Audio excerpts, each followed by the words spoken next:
kita sekali lagi kita bersatu dalam doa. Yuk. Doa.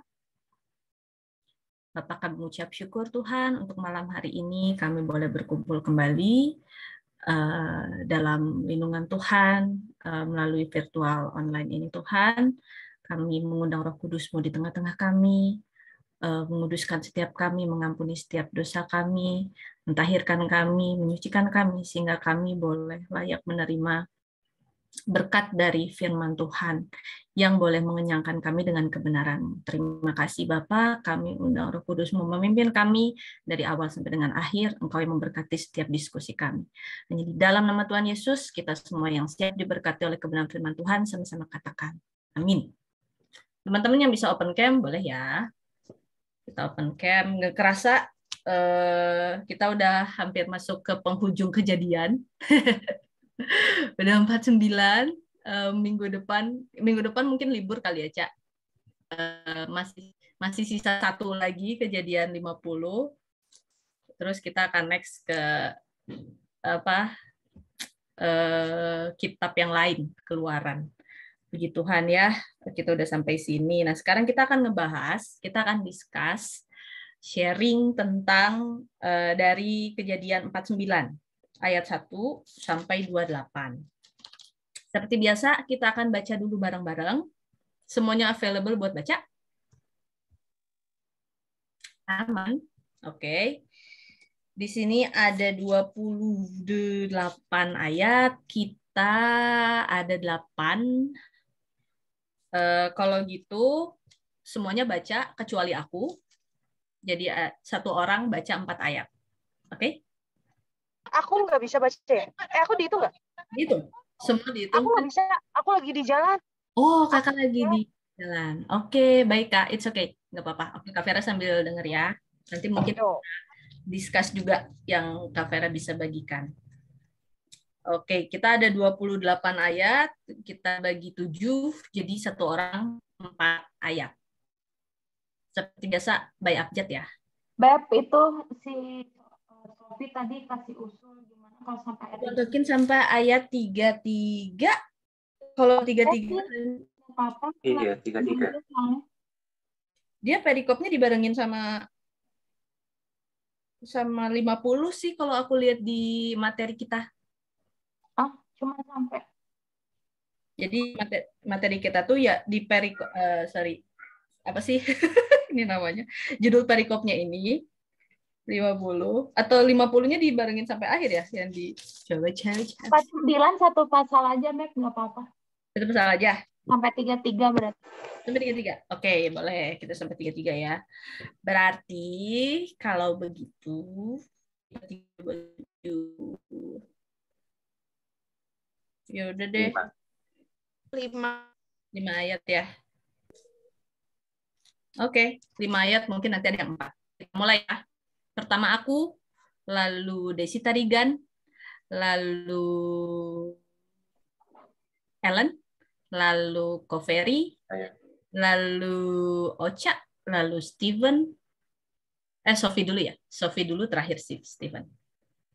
Oke. 5 ayat ya. Kita mulai. Udah siap semua. Judul perikopnya adalah perkataan Yakub yang bisa anak-anak. Kemudian aku memanggil anak-anaknya dan berkata, datanglah berkumpul, supaya aku beritahukan kepadamu apa yang akan kamu alami kemudian hari. Berhimpunlah kamu dan dengarlah, ya anak-anak Yakub, dengarlah kepada Israel ayahmu. Ruben, engkaulah anak sulungku, kekuatanku dan permulaan kegagahanku. Engkaulah yang terutama dalam kesanggupan. Engkau yang membual sebagai ayah. Tidak lagi engkau yang terutama, sebab engkau telah menaiki tempat tidur ayahmu. Waktu itu engkau telah melanggar kesuciannya. Dia telah menaiki petiduranku. Simeon dan Lewi bersaudara, senjata mereka ialah alat kekerasan. Next. Janganlah kiranya jiwaku turut dalam perumpama kataan mereka. Janganlah kiranya rohku bersatu dan dengan perkumpulan mereka. Sebab dalam kemarahannya mereka telah membunuh orang, dan dalam keangkarannya mereka telah memotong urat keping lembu.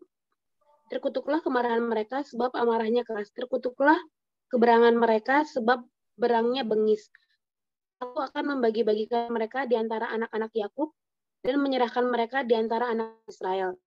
Yehuda, engkau akan dipuji oleh saudara-saudaramu, tanganmu akan menekan musuhmu, kepadamu akan sujud anak-anak ayahmu. Yehuda adalah seperti anak singa, setelah menerkam engkau naik ke suatu tempat yang tinggi. Hai anakku, ia meniarap dan berbaring seperti singa jantan atau seperti singa betina. Siapakah yang berani membangunkannya? Tongkat kerajaan tidak akan beranjak dari Yehuda ataupun lambang pemerintahan dari antara kakinya. Sampai dia datang yang berhak atasnya, maka kepadanya akan takluk bangsa-bangsa. Ia akan menambatkan keledainya pada pohon anggur, dan anak keledainya pada pohon anggur pilihan. Ia akan mencuci pakaiannya dengan anggur, dan bajunya dengan darah buah anggur. Matanya akan merah karena anggur, dan giginya akan putih karena susu. Zebulon akan diam di tepi pantai laut. Ia akan menjadi pangkalan kapal, dan batasnya akan bersisi dengan Sidon. Isakar adalah seperti keledai yang kuat tulangnya, yang meniarap di apit bebannya. Ketika dilihatnya bahwa perhentian itu baik dan negeri itu permai, maka disendengkannya lah bahunya untuk memikul, lalu menjadi prodi. Adapun Dan, ia akan mengadili bangsanya sebagai salah satu suku Israel. Semoga Dan menjadi seperti ular di jalan, seperti ular beludak di denai yang memangkut tumit kuda, sehingga penunggangnya jatuh ke belakang. Aku menanti-nantikan keselamatan yang daripadamu, ya Tuhan. Gad, ia akan diserang oleh gerombolan, tapi ia akan menyerang tumit mereka. Asher, makanannya akan melimpah mewah, dan ia akan memberikan santapan raja-raja. Naftali adalah seperti rusa betina yang terlepas. Ia akan melahirkan anak-anak indah. Yusuf adalah seperti pohon, buah-buahnya yang muda, pohon buah-buahan yang muda pada mata air. Dahan-dahannya naik mengatasi tembok. Walaupun pemanah-pemanah telah mengusiknya, memanahnya, dan menyerbunya, namun panahnya tetap kokoh dan lengan tangannya tinggal liat. Oleh pertolongan yang maha kuat, pelindung Yakub, oleh sebab gembalanya di gunung batu Israel, oleh Allah ayahmu yang akan menolong engkau, dan oleh Allah yang maha kuasa yang akan memberkati engkau, dan berkat dari langit di atas, dan berkat samudra raya yang letaknya di bawah, dengan berkat buah dada dan kandungan. Berkat ayahmu melebihi berkat gunung-gunung yang sejak dahulu, yakni yang paling sedap di bukit-bukit yang berabad-abad. Semuanya itu akan turun ke atas kepala Yusuf, ke atas batu kepala orang yang teristimewa di antara saudara-saudaranya. Benyamin adalah seperti serigala yang menerkam, pada waktu pagi ia memakan mangsanya, dan pada waktu petang ia membagi-bagi rampasannya. Itulah semuanya suku Israel, 12 jumlahnya, dan itulah yang dikatakan ayahnya kepada mereka. Ketika ia memberkati mereka, tiap-tiap orang diberkatinya dengan berkat yang diuntukkan kepada mereka masing-masing. Kemudian berpesanlah Yakub kepada mereka, apabila aku nanti dikumpulkan kepada kaum leluhurku, kuburkanlah aku di sisi nenek moyangku, dalam gua yang di ladang Efron orang Het itu, dalam gua yang di ladang Mahpela di sebelah timur Mamre, di tanah Kanaan, ladang yang telah dibeli Abraham dari Efron orang Het itu untuk menjadi kuburan. Disitulah dikuburkan Abraham beserta Sarah istrinya. Disitulah dikuburkan Ishak beserta Ribka istrinya. Dan disitulah juga dikuburkan Lea. Ladang dengan gua yang ada di sana telah dibeli dari orang Het. Setelah Yakub selesai berpesan kepada anak-anaknya, ditariknya kakinya ke atas tempat berbaring dan meninggalnya, maka ia dikumpulkan kepada kaum leluhurnya. Terima kasih teman-teman udah baca bersama. Ini ceritanya adalah tentang masa terakhir hidupnya Yakub. Di minggu lalu kita membahas tentang bagaimana Yakub memberkati terlebih dahulu kedua anak Yusuf, yaitu Efraim dan Manasye. Dan kemudian di perikop ini diberitakan bahwa Yakub juga memberikan berkat kepada anak-anak kandungnya. Kalau kemarin kan cucunya, yang sekarang adalah anak-anaknya. Ini menarik banget ya bagaimana Yakub dia tahu waktunya kapan dipanggil Tuhan, sehingga dia bisa memberikan, di sini dikatakan, akan kuberitahukan kepadamu apa yang akan kamu alami di kemudian hari, atau bisa dikatakan nubuat gitu ya dari Yakub kepada anak-anaknya. Di sini kalau misalnya kita lihat ya dari awal tentang Ruben. Ruben dibilang sebagai anak sulungnya, kekuatan, permulaan kegagahan yang terutama dan kesanggupan. Tapi sayang sekali Ruben ini harus mengalami kehilangan hak kesulungan. Ini kayak ngulang ceritanya Esau ya, yang kehilangan hak kesulungan karena semangkuk sup merah. Kalau ini Ruben harus kehilangan hak kesulungan karena dia telah melanggar kesucian ayahnya. Kalau misalnya kita flashback juga, ini tuh merujuknya tuh dari tadi aku baca di Kejadian 32. Kejadian 35 ayat 22 dibilang ketika Israel diam di negeri ini terjadilah bahwa Ruben sampai tidur dengan Bilha, gundik ayahnya. Dan kedengaranlah hal itu kepada Israel. Karena hal ini, karena dia melanggar kesucian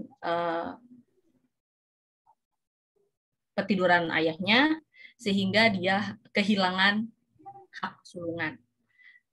Itu Ruben. Aku tadi sempat baca dari sumber di Google. Ini bisa disanggah. Jadi karena sebelumnya kan yang diberkati itu adalah Efraim dan Manasye. Nah, jadi Efraim dan Manasye itu mendapatkan berkat kesulungan sebagai ngeganti si Ruben, karena Ruben telah kehilangan hak kesulungan karena itu tadi gitu, dia telah menghampiri gundik ayahnya. Terus Simeon dan Lewi. Simeon dan Lewi dibilang mereka ialah alat kekerasan.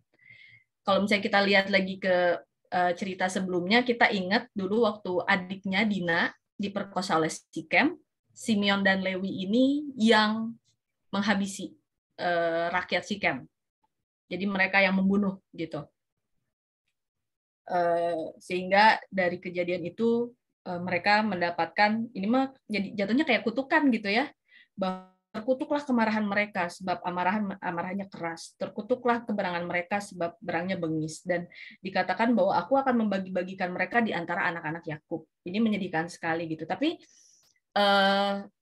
yang menarik adalah Simeon dan Lewi ini walaupun dikutuk, kalau misalnya ini rada spoiler dikit, Lewi ini kalau kita tahu kan dia tuh satu suku yang diangkat oleh Tuhan untuk melayani dia gitu. Dari ke-12 suku Israel kan. Itu di kitab Keluaran, nanti kita akan belajar. Tadi aku juga sempat baca-baca dikit. Nah, kenapa bisa kayak gitu? Jadi ada ceritanya ketika Musa naik ke gunung Tuhan, aku lupa gunungnya apa, untuk mendapatkan 10 perintah Allah. Begitu turun kan si suku Israelnya kan pesta pora, bikin patung. Maksudnya bikin berhala. Nah, Tuhan marahkan di situ. Tuhan marah karena bangsa Israel kayak gitu. Terus Musa tuh nantang suku Israel. Siapa di antara kalian yang mau memihak kepada Tuhan? Tadi di mana ya aku lupa alamatnya, tapi ada deh. Siapa di antara kalian mau memihak kepada Tuhan? Nah, di situ yang meresponi dengan cepat itu adalah Bani Lewi. Dikatakan bahwa Bani Lewi itu dia berbalik dan memihak kepada Tuhan. Sejak saat itu, sejak sikap Lewi yang memihak kepada Tuhan, yang cepat meresponi panggilan Tuhan, suku itu diangkat sebagai pelayan Tuhan, sebagai imam-imam Tuhan. Jadi menarik ya ketika di awalnya di sini asal mulanya adalah mereka tuh adalah suku yang terkutuk gitu. Tapi kutuk itu bisa di-switch, bisa diganti, karena Lewi ini punya penundukan, Lewi ini punya sikap untuk memihak kepada Tuhan. Jadi kutuk itu bisa dilalukan dari mereka gitu. Kemudian suku Yehuda. Yehuda akan dipuji oleh saudara-saudaramu, tanganmu akan menekan untuk musuhmu, kepadamu akan sujud anak-anak ayahmu, dan lain sebagainya dikatakan gitu ya. Tongkat kerajaan Yehuda, kerajaan tidak akan beranjak dari Yehuda ataupun lambang pemerintahan dari antara kakinya sampai dia datang yang berhak atasnya. Maka bangsanya akan takluk kepadanya akan takluk bangsa-bangsa. Yehuda ini kita tahu bahwa Tuhan Yesus itu lahir dari keturunan Yehuda gitu ya. Jadi ini juga berbicara lagi tentang masa yang dialami kemudian hari adalah bahwa dari suku Yehuda akan lahir juru selamat kita, yaitu Tuhan Yesus Kristus. Kemudian ada Zebulon. Aku sorry deh, abis dari Yehuda ke bawah, jujur aja aku nggak terlalu banyak research. Tapi nanti kita bisa discuss ya, apa yang mungkin yang teman-teman tahu. Oh ya, gue inget nih Asher tuh gini, atau Dan gini, Naftali gini gitu. Yang jelas di sini ada Isakar juga disebut sebagai apa? Orang yang bisa melihat gitu ya, perhentian itu baik dan permai dan lain sebagainya. Kemudian Dan akan menjadi, ia akan mengadili bangsanya sebagai salah satu suku Israel. Apa mungkin dari suku Dan ini lahir hakim-hakim kali? Nggak tahu, I don't know. Teman-teman bisa nambahin. Di suku Dan ini juga bilang, aku menanti-nantikan keselamatan yang daripada Tuhan. Kemudian Gad, kalau Gad ini tadi aku sempat baca bahwa dari keturunan ini itu muncul pasukan-pasukan Israel gitu yang gagah perkasa gitu untuk membela bangsa Israel. Kemudian Asher, Naftali, Yusuf ini ya yang kita juga bahas minggu-minggu yang lalu ya. Ini keren banget berkat yang diberikan kepada Yusuf gitu. Dikatakan di ayat 26-nya kan berkat ayahmu melebihi gunung-gunung yang sejak dahulu kala dan lain sebagainya. Semuanya itu akan turun ke atas kepala Yusuf, ke atas batu kepala orang yang teristimewa di antara saudara-saudaranya. Kemudian kepada Benyamin juga diberikan janji seperti serigala yang menerkam pada waktu pagi yang memakan mangsanya, dan pada waktu petang yang membagi-bagikan rampasannya. Nah, itu yang dibagikan atau yang dinubuatkan oleh Yakub kepada ke-12 anaknya. Lalu dia berpesan dan akhirnya dia meninggal.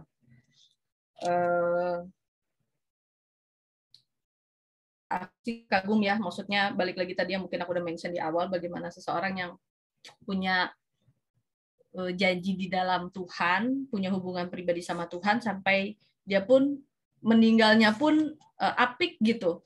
Dia masih bisa berpesan kepada anak-anaknya, masih bisa berpesan kemana dia harus dikuburkan. Terus kayaknya tuh detik-detiknya tuh apa ya, tenang gitu ya meninggalnya tuh. Di ayat 3-3-nya kan dibilang setelah Yakub selesai berpesan, ditarik kakinya ke atas tempat berbaring dan meninggallah ia gitu. Jadi nggak ada tuh yang namanya sakratul maut gitu ya. Jadi dia benar-benar rest in peace tuh. Wah, keren banget sih, meninggalnya sangat-sangat tenang gitu ya. Makanya dikumpulkan kepada kaum leluhurnya. Ini keren sih. Mungkin itu teman-teman yang aku udah baca atau yang bisa aku share dikit. Teman-teman silakan kalau misalnya ada yang mau menambahkan atau yang apa nih dari perikop ini yang menarik buat teman-teman, terus insight apa yang teman-teman dapat, boleh banget dibagiin. Silakan.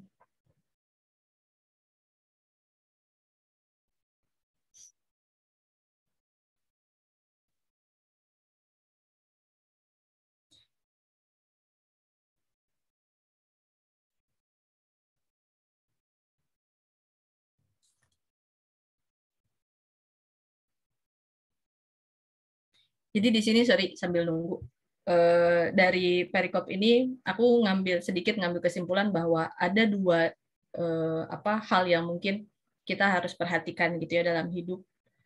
adalah supaya kita nggak cepat marah gitu, seperti Simeon dan Lewi, sampai karena kemarahan mereka tuh sampai membunuh gitu.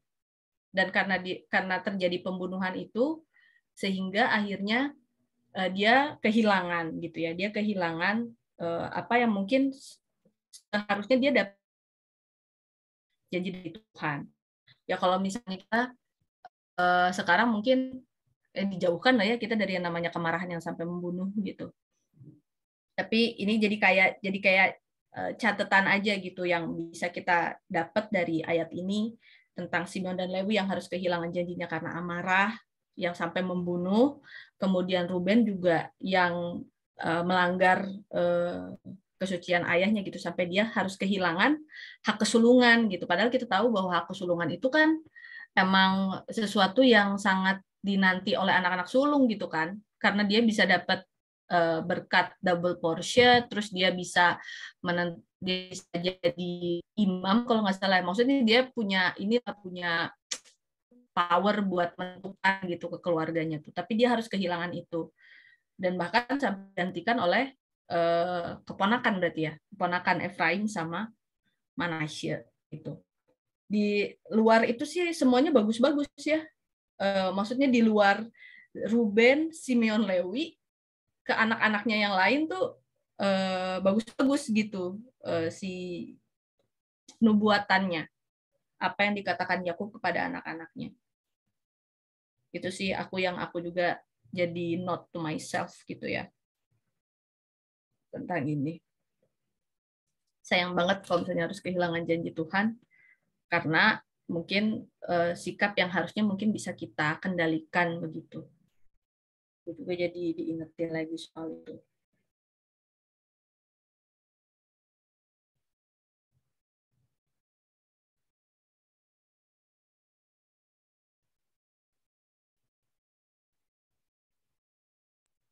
Halo, Tes. Mm-hmm. Dari aku sih untuk pasal ini, ya apa ya, kalau aku sih nggak bisa ngebayang ya, misalnya contohlah aku ada di posisinya salah satu dari mereka ber-12 ini, soalnya apa ya, ngebayang lihat orang tua sendiri gitu, misalnya di posisi Yakub itu ya sudah ya menjelang lah gitu, tapi di sini kan ayah mereka ngomong panjang kali lebar, oh si Ruben gini sampai si Benyamin begini, apa ya, mungkin ketika Yakub ngomong kayak gini, membicarakan semua tentang anak-anaknya, aku nggak tahu deh apakah dia itu dapat ilham dari Tuhan kah sehingga dia bisa, tapi kalau seperti Ruben, yang Simeon, Lewi itu mungkin karena emang ada kesalahan histori masa lalu kali ya, jadi histori masa lalu yang bisa dibilang apa cukup fatal ya gitu, makanya kenapa pembicaraannya sampai seperti itu. Cuma kalau untuk anak-anaknya yang lain, contohnya seperti Yehuda, Zebulon, terus Dan sebagainya, itu kan kalau aku ngerasa kayak sebenarnya Yakub juga belum tentu tahu nih mereka tuh ke depannya gimana sih. Makanya sebenarnya aku cukup penasaran ini ketika Yakub bicara seperti itu, apakah dia ada dapat ilham dari Tuhan kah, atau dia murni karena oh ya udah dia ngelihat anak-anaknya sifatnya kayak gini, jadi dia bikin prediksi lah gitu. Cuma kalau aku jadi salah satu dari mereka ya, berarti kan pada dasarnya ortu aku udah bukan kasih vonis, ortu aku udah kasih, oh ini loh kamu ntar masa depan bakal begini gitu loh. Jadi kalau menurut aku ini cukup unik juga sih, karena kalau menurut aku uniknya adalah ya karena itu Yakub, aku ngerasa Yakub belum tentu tahu ini anak-anaknya akan seperti apa ke depannya, tapi dia udah bisa yang itu dia tadi membuat prediksi, entah murni karena feelingnya sendiri atau dapat ilham dari Tuhan. Kalau aku sih kepikirannya itu. Terus kalau yang soal di Yakub meninggal dikuburkannya itu dan dikuburkan, kelihatan banget sih betapa dia Yakub itu tuh ingin apa ya, ingin deket sama leluhurnya gitu. Mungkin karena dia ngerasa ini kan posisi ketika Yakub ini ngomong kan dia lagi di Mesir kan ya, kalau aku nggak salah ya, lagi di Mesir. Jadi kayak dia ingin kembali ke naungan keluarga gitu loh, sebisa mungkin sampai akhir hayat gitu. Jadi ya mungkin emang ada masanya ketika nanti entah itu kita, entah itu orang lain, ada masanya ketika kita atau orang lain tuh pada akhirnya pengen kembali ke pangkuan keluarga gitu loh. Entah itu dalam keadaan masih hidup, syukur iya, atau ketika nanti sudah meninggal gitu. Kalau ada aku sih gitu.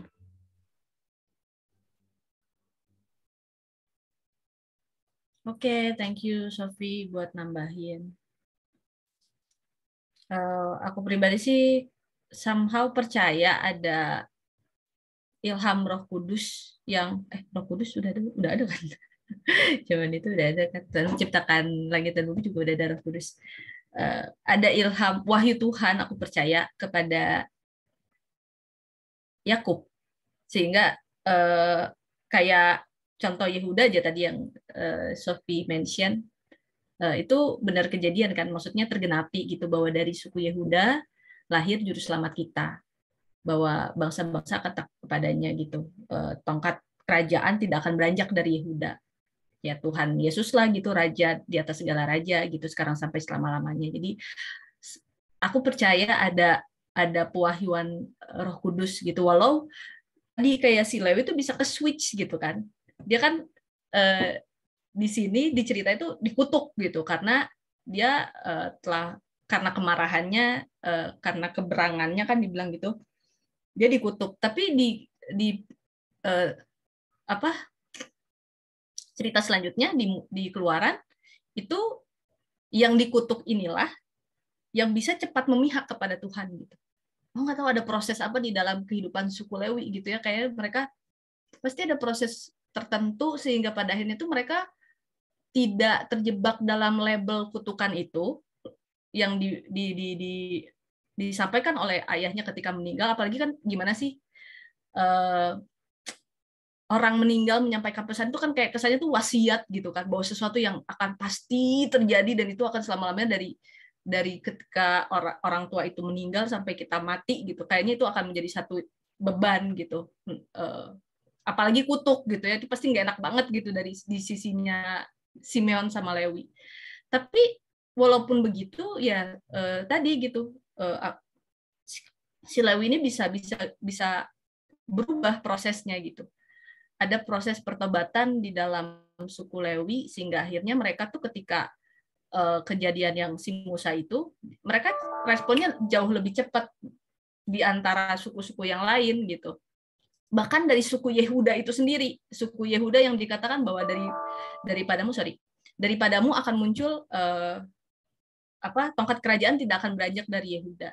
Yang kita ketahui sekarang bahwa juru selamat kita lahir dari keturunan Yehuda, tapi saat momen Lewi mempunyai respon yang baik, Yehuda tuh enggak gitu. Belum muncul gitu istilahnya. Jadi ya aku percaya ada pewahyuan Roh Kudus di sini, tapi tidak serta-merta menjadi sesuatu yang tetap bagi suku yang terkutuk gitu.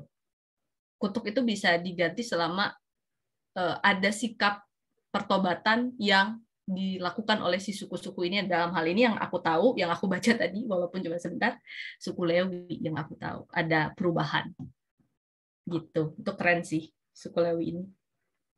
Yang Ruben juga nggak tahu ya cerita apa selanjutnya, histori setelah kejadian ini. Teman-teman kalau misalnya ada yang tahu, oh Ruben tuh ini, suku Ruben anaknya ini yang gimana, boleh share.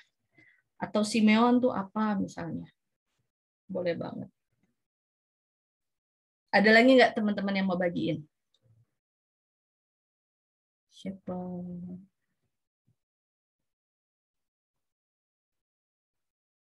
Karena yang lain jujur aja aku nggak terlalu nggak terlalu familiar gitu. Kayak Naftali dan Gad. Siapa? Aku nggak tahu. Maksudnya dalam pekabaran yang aku dengar selama aku bertobat tuh jarang gitu dengar mereka-mereka ini gitu. Isakar lah lumayan lah di karismatik lah sering gitu. Isakar itu sebagai suku yang diberkati Tuhan, bahkan sampai ada yang namanya urapan Isakar gitu, kalau misalnya di karismatik dulu ya, dulu aku gereja di situ ada tuh yang kayak gitu. Tapi kayak Dan, Naftali, Asher, nggak tahu, aku harus banyak baca. Yang lain masih rada familiar begitu.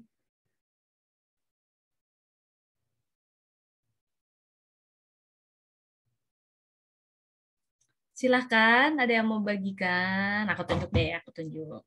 Desi Tarigan, ada yang mau dibagiin? Des?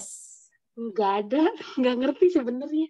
Nyimak aja dulu. Apa nih, kalau misalnya mau ditanya lebih lanjut, nggak ngertinya di mana nih, Des? Mungkin kita bisa sharing.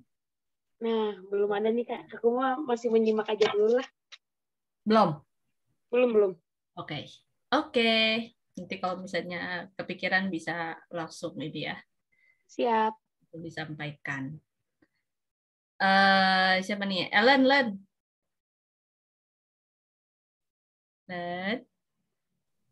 Ya. Ada yang mau Jujurly gue bingung. Sama sih, karena terus kayak udah disebutin semua kan tadi sama Desi, sama Sophie gitu. Jadi gue kayak bingung gitu. masih mencerna gitu ya? Iya, karena kan ini ceritanya kayak dia cuma berpesan-pesan gitu kan sama anak-anaknya gitu. Terus sebagian ada yang sudah terjadi, sebagian tadi ada yang tutup yang kayak lu sampein ya. Gue kayak masih bingung sih gitu. Jadi nyimak dulu. It's okay, Len. Thank you. Coba lagi nih, aku absen satu-satu. Kavera. Gue gak nyimak banget. Jadi aku tuh lagi di jalan ya, terus suara kalian teh putus-putus tahu. Terus udah gitu nggak buka Alkitab, lagi nggak baca firman, jadi gak nyimak banget. Aku skip dulu. Oke, Kak. Semoga lancar ya perjalanannya. Kok Ferry, gimana kok? Bingung ini sama pasal ini. Bingung ya? Iya.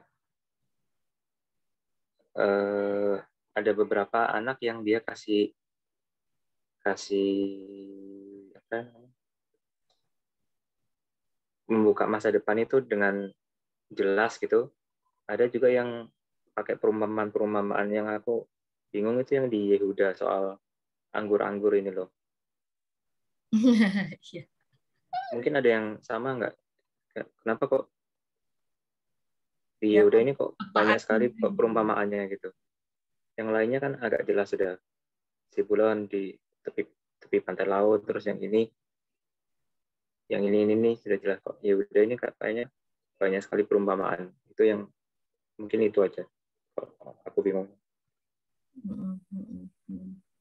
Oke, thank you kok. Nah, aku juga makanya aku nggak bahas, maksudnya nggak mention soal perumpamaan karena aku iniin yang aku paham bahwa dari suku Yehuda tuh turun lahir juru selamat kita gitu. Tapi boleh teman-teman yang tahu apa nih makna dari perumpamaan-perumpamaan yang disampaikan di saat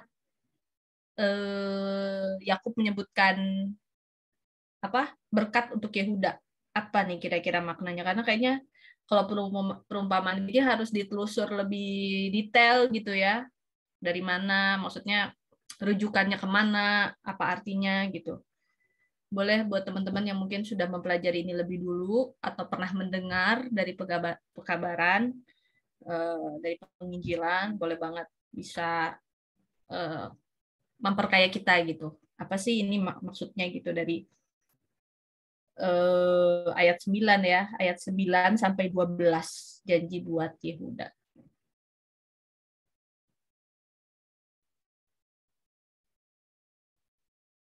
Coba kita lihat yuk di sini. Coba kita lihat bentar. Di catatan kakinya tuh ada ayat 49 ayat 9 itu yang tentang Yehuda, itu kita bisa lihat catatan kakinya di Bilangan 24 ayat 9. Coba kita tengok apakah itu Bilangan 24 ayat 9. Dikatakan, aku bacain ya buat kita semua. Ia meniarap. Ini apa sih? Oke, langsung baca aja deh. Ia meniarap dan merebahkan diri sebagai singa jantan dan sebagai singa betina. Siapakah yang berani membangunkannya? Diberkatilah orang yang memberkati engkau dan terkutuklah orang yang mengutuk engkau. Apa ini? Ini ceritanya tentang Bileam. Bileam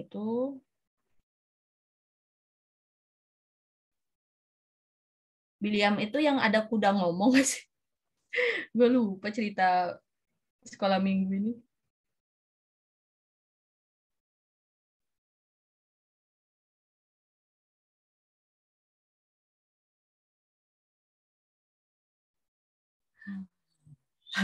Megang jenggot tapi nggak punya jenggot.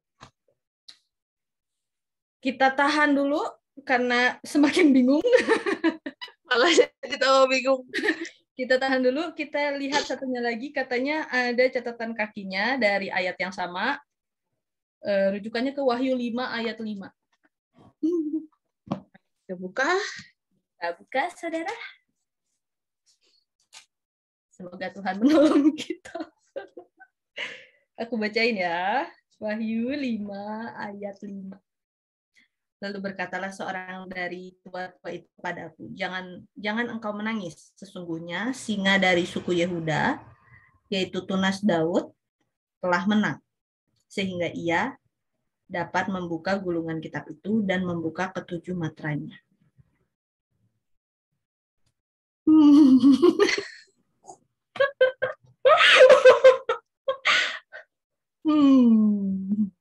Coba ini kita ditolong domba-domba yang tersesat ini. Kita makin bingung. Coba Ibu Ocha, Bapak Steven, coba tolong kita. Yang sering dengar pekabaran Ocha atau Steven nih. Bisa bantu nggak? Kita berusaha mencari tapi kurang gitu usahanya. kurang. Daripada kita semakin tersesat, ya kan? Betul. Gimana, Ocha, Steven masih ada bersama-sama dengan kita? Potnya. White coffee. Panggilan kepada Ibu Ocha dan kepada Bapak Steven dulu aja. Hah? Steven dulu aja. Sorry. Gue tadi ada call. Oh. Pak. Mangga. Halo. Steven, suara lu beda. Masih sakit tenggorokan, tak? Iya, masih nih. Tadi pas baca kayak bro apa gitu. Suara siapa nih? Pasti. Kenapa? Jadi ngebas gitu ya? Suaranya. Jadi kayak bro banget, bro. Bisa bagiin, Steven? Suaramu oke kalau misalnya share? Iya, boleh. Ini gue mungkin bahas karena mungkin nanti kepanjangan. Ini karena dia harus satu-satu. Nanti ada waktu kok, Steven. Ada waktu, ini 9:12. Enggak, maksudnya harus pelan-pelan. Karena kita harus buka satu-satu, harus fokus buka Alkitab. Karena ini sebenarnya bahasnya ini kan bicara tentang nubuatan. Kalau minggu lalu ada yang ingat, bukan nubuatan sih, maksudnya bicara tentang hal yang akan terjadi di depan. Karena kalau minggu lalu gue ceritakan bahwa anak-anaknya Yakub akan jadi anak-anak Israel kan akan jadi suku-suku di Israel kan, gitu. Termasuk Manasye sama siapa satu lagi? Efraim. Yes. Jadi dua itulah ibaratnya keturunan dari Yusuf yang penggantinya. Nah, bicara soal, kita bahas satu-satu dulu ya. Tadi pertanyaan tentang nanti yang lain-lain, suku yang lain-lain kita bahas kalau butuh waktunya ya, kalau ada waktu. Tapi ini ya udah dulu lah yang kita di pertanyaan jadi sempat mungkin jadi kebingungan ya. Mungkin dari ayat 5 dulu dibilang kenapa Simon dan Lewi bersaudara, ternyata mereka ialah alat kekerasan kayak gitu. Jadi kalau ini tadi kan Simon sama Lewi ya.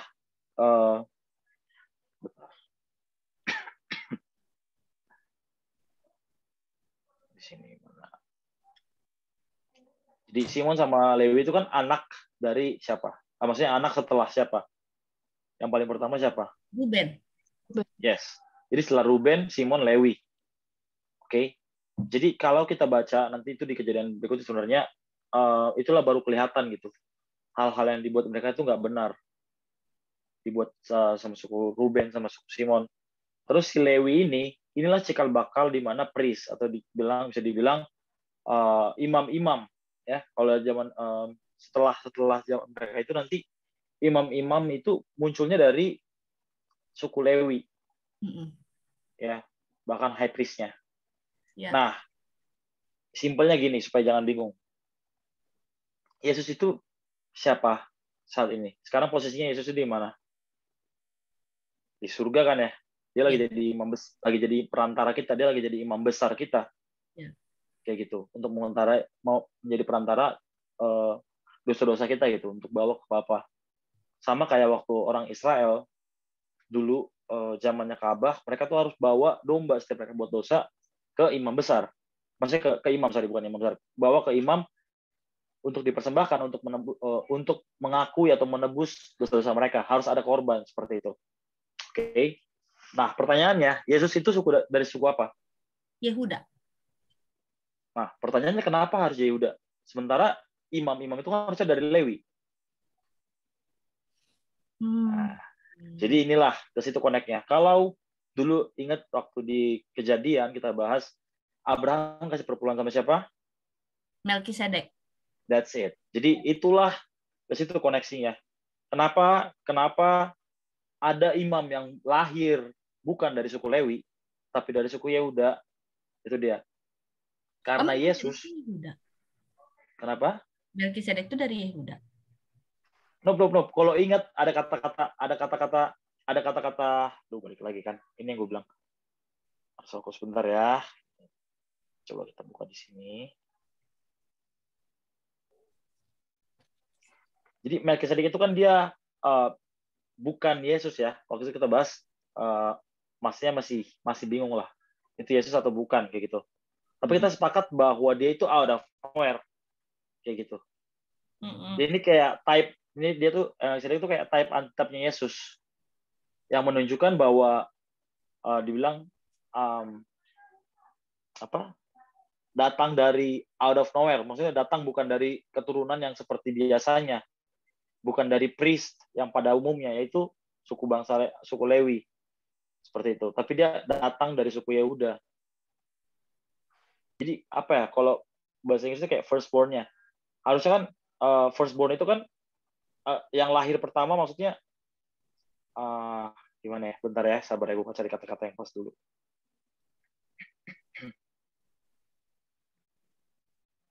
Jadi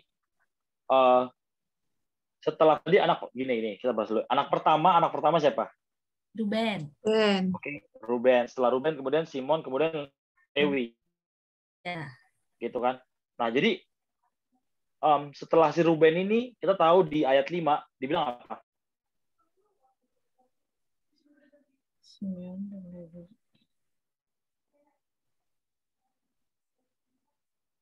Ayat 5. Yes, ayat 5 boleh baca.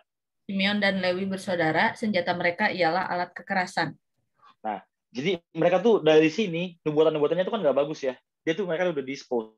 Mereka tuh nggak dapat porsi lah, bisa dikatakan, di bagian kerajaan. Dan itu kita sama-sama tahu nanti itu hubungannya ke kerajaan. Makanya kalau di Israel itu akhirnya kerajaan Yudea. Yehuda bukan Yudea lagi. Jadi kayaknya atau Judah kan itu kan dari situ gitu. Porsi teritorialnya mereka yang harusnya untuk 2 orang ini gitu didispose sampai akhirnya ditransfer ke si Yuda ini, siapa namanya, Yehudi ini, gitu. Kita sama-sama tahu bahwa Israel ini kan akhirnya kepecah jadi Yehuda kan pada akhirnya. Ada bagian utara sama bagian selatan. Dan Yehuda ini bakalan jadi pemimpinnya. Kita sama-sama tahu, abis itu lahirlah Daud, ya kan, sampai ke Yesus gitu keturunannya. Yeah. Pemimpin terus gitu. Itu mereka mimpin Yehuda. Dan ini bisa dibilang berkat yang disampaikan sama si Yakub ini sebelum mati gitu. Inilah berkat yang terjadi gitu. Inilah yang terjadi gitu sebenarnya sama anak-anaknya. Makanya kayak kesannya pas waktu bagi-bagi berkat kok kayak nggak adil gitu kan ya. Kok kayak ada perumpamaan-perumpamaan yang nggak bagus, tapi ada perumpamaan-perumpamaan yang baik juga. Seakan-akan Yehuda tuh kayak jadi lion, dibilang apa? Jadi singa kan ya, di sini dikatakan ayat 8. Sorry. Ini dia nih. Ayat 5. Abis Simon dan Lewi bersaudara nyata makanya ialah kekerasan. Ayat 6. Janganlah kiranya jauh turut dalam permumpakatan mereka, janganlah kiranya rohku bersatu dengan perkumpulan mereka. Sebab dalam kemarahannya mereka telah membunuh orang dan dalam keangkarannya mereka telah memotong urat keting lembu. Terkutuklah mereka dikutuk, terkutuklah kemarahan mereka sebab berangnya bengis. And then this is, aku akan bagikan mereka di antara anak-anak Yakub dan menyerahkan mereka di antara anak-anak Israel. Baru masuklah ayat 8. Makanya Simon, Lewi, ya kan nggak dapat bagian. Maksudnya porsinya mereka akhirnya, walaupun mereka mungkin dapat pada awal, tapi pada akhirnya gitu, akan ujung-ujungnya tuh perginya ke si Yehuda. Engkau akan dipuji oleh saudaramu, tanganmu akan menekan tengkuk musuhmu, kepadamu akan sujud anak-anak ayahmu. Yehuda adalah seperti apa? Anak singa. Anak singa. Ingat, ketika dibilang singa, refer kemana? Ya, teman-teman tahu. Yesus. Setelah menerkam, engkau naik ke suatu tempat yang tinggi. Hai anakku, ia meniarap dan berbaring seperti, diulang lagi, singa jantan atau seperti singa betina. Siapakah yang berani membangunkannya? This is ayat 10. Inilah bukti bahwa kerajaan Yehuda akhirnya tetap berdiri, ya kan? Setelah di Israel itu pecah, Yehuda itu masih tetap berdiri. Tongkat kerajaan tidak akan beranjak dari Yehuda ataupun lambang pemerintahan dari antara kakinya, sampai dia yang datang berhak atasnya, maka kepadanya akan takluk bangsa. Jadi teman-teman, cerita ini itu nggak cuman, mungkin awalnya ya waktu aku baca juga bingung gitu, tapi kalau kita coba cari satu persatu, benangnya itu nyambung gitu. Pertanyaan-pertanyaan kita yang kemarin kayak, kenapa harus jadi Yehuda? Kenapa nggak jadi kerajaan Simeon aja? Kenapa nggak jadi kerajaan Ruben aja? Atau kerajaan yang lainnya? Kenapa jadi Yehuda? Inilah connection-nya. Terus dibilang di sini bahwa tadi ada yang bilang ini ya, Balaam. Tadi siapa yang bilang ya? Itu juga nubuatan yang disampaikan sama Bileam di Ulangan. Dan itu merefer kepada mungkin orang langsung bilang ini raja itu dibilang mungkin langsung ke Yesus. No, tapi itu raja itu masih sebenarnya refer ke David atau Daud. Dan dari Daud, makanya kalau ingat di Mazmur seringkali dibilang Isai anak Daud. Ya nggak sih? Anak Daud, selalu dibilang anak Daud. Yesus itu keturunan Daud. Gitu, selalu diulang-ulang. And him carried forward in prophecy until they were finally realized in Jesus Christ sprung out of Judah. Jadi orang-orang sempat berpikir bahwa banyak yang nebak-nebak. Mereka pikir Daud, mereka pikir raja-raja yang keluar dari Yehuda itu yang akan menjadi Mesias mereka. Sampai mereka tahu akhirnya ketika Yesus lahir, nubuatan itu terjadi, baru mereka sadar bahwa oh ini keturunannya Yehuda. Dapat ya poinnya, kurang lebih seperti itu simpelnya. Dan kalau teman-teman nanti kalau ingat, gue pernah bahas ini tahun lalu sih, mungkin udah lupa, tentang bait suci. Yehuda ini lambangnya itu singa, lambang benderanya, lambang sukunya lion. Jadi the root of David who had prevailed. Kalau di Wahyu 5 ayat 5 boleh baca. Coba deh boleh baca Wahyu 5 ayat 5. Selalu diulang-ulang katanya.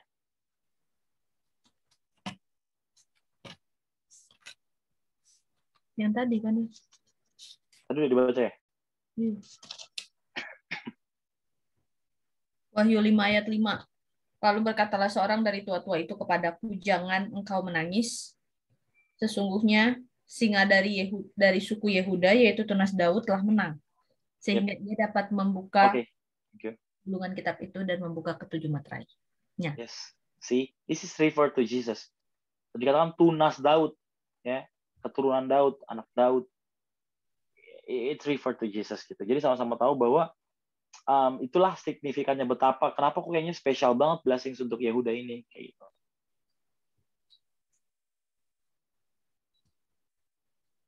Itu sih mungkin kalau untuk jawab Yehuda. Kalau ada yang masih bingung boleh lambaikan tangan. Kalau rada-rada bingung dibuka-buka lagi Alkitabnya. Kalau sama sekali nggak dapat, banyak berdoa. Teman-teman, ini bukan sebuah hal yang gampang ngerti Alkitab ya. Tapi kita harus latih juga mental kita. Kalau selama kita pikir bahwa yang bisa ngerti Alkitab just faster, nope. Tuhan kasih kebijaksanaan buat kita masing-masing. Yang perlu adalah hati yang penuh kerendahan atau kerendahan hati. Minta sama Tuhan, berdoa sama Tuhan, Tuhan pasti kasih penerangan gitu. Karena Daniel aja ya dikasih penglihatan sampai pingsan-pingsan ya, nggak bisa ngertiin sampai akhir hidup tentang apa yang dia lihat mimpinya. Jadi apalagi kita yang mungkin otaknya dangkal ya, kebanyakan makan MSG, makan mecin, terus mungkin banyak nonton drama Korea, banyak makan seblak luar dan lain-lain.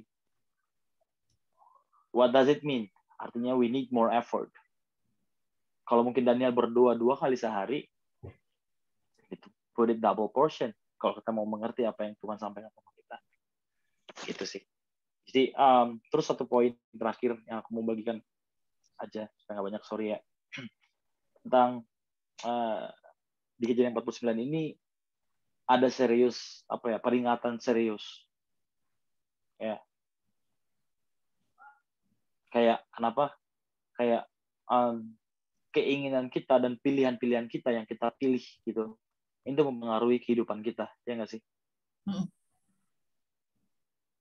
Kalau kita lihat dari pasal-pasal berikutnya, apa yang dibuat sama Ruben, apa yang dibuat sama Simeon gitu, dan apa yang akan terjadi di masa yang akan datang gitu, itu kayak luar biasa banget gitu.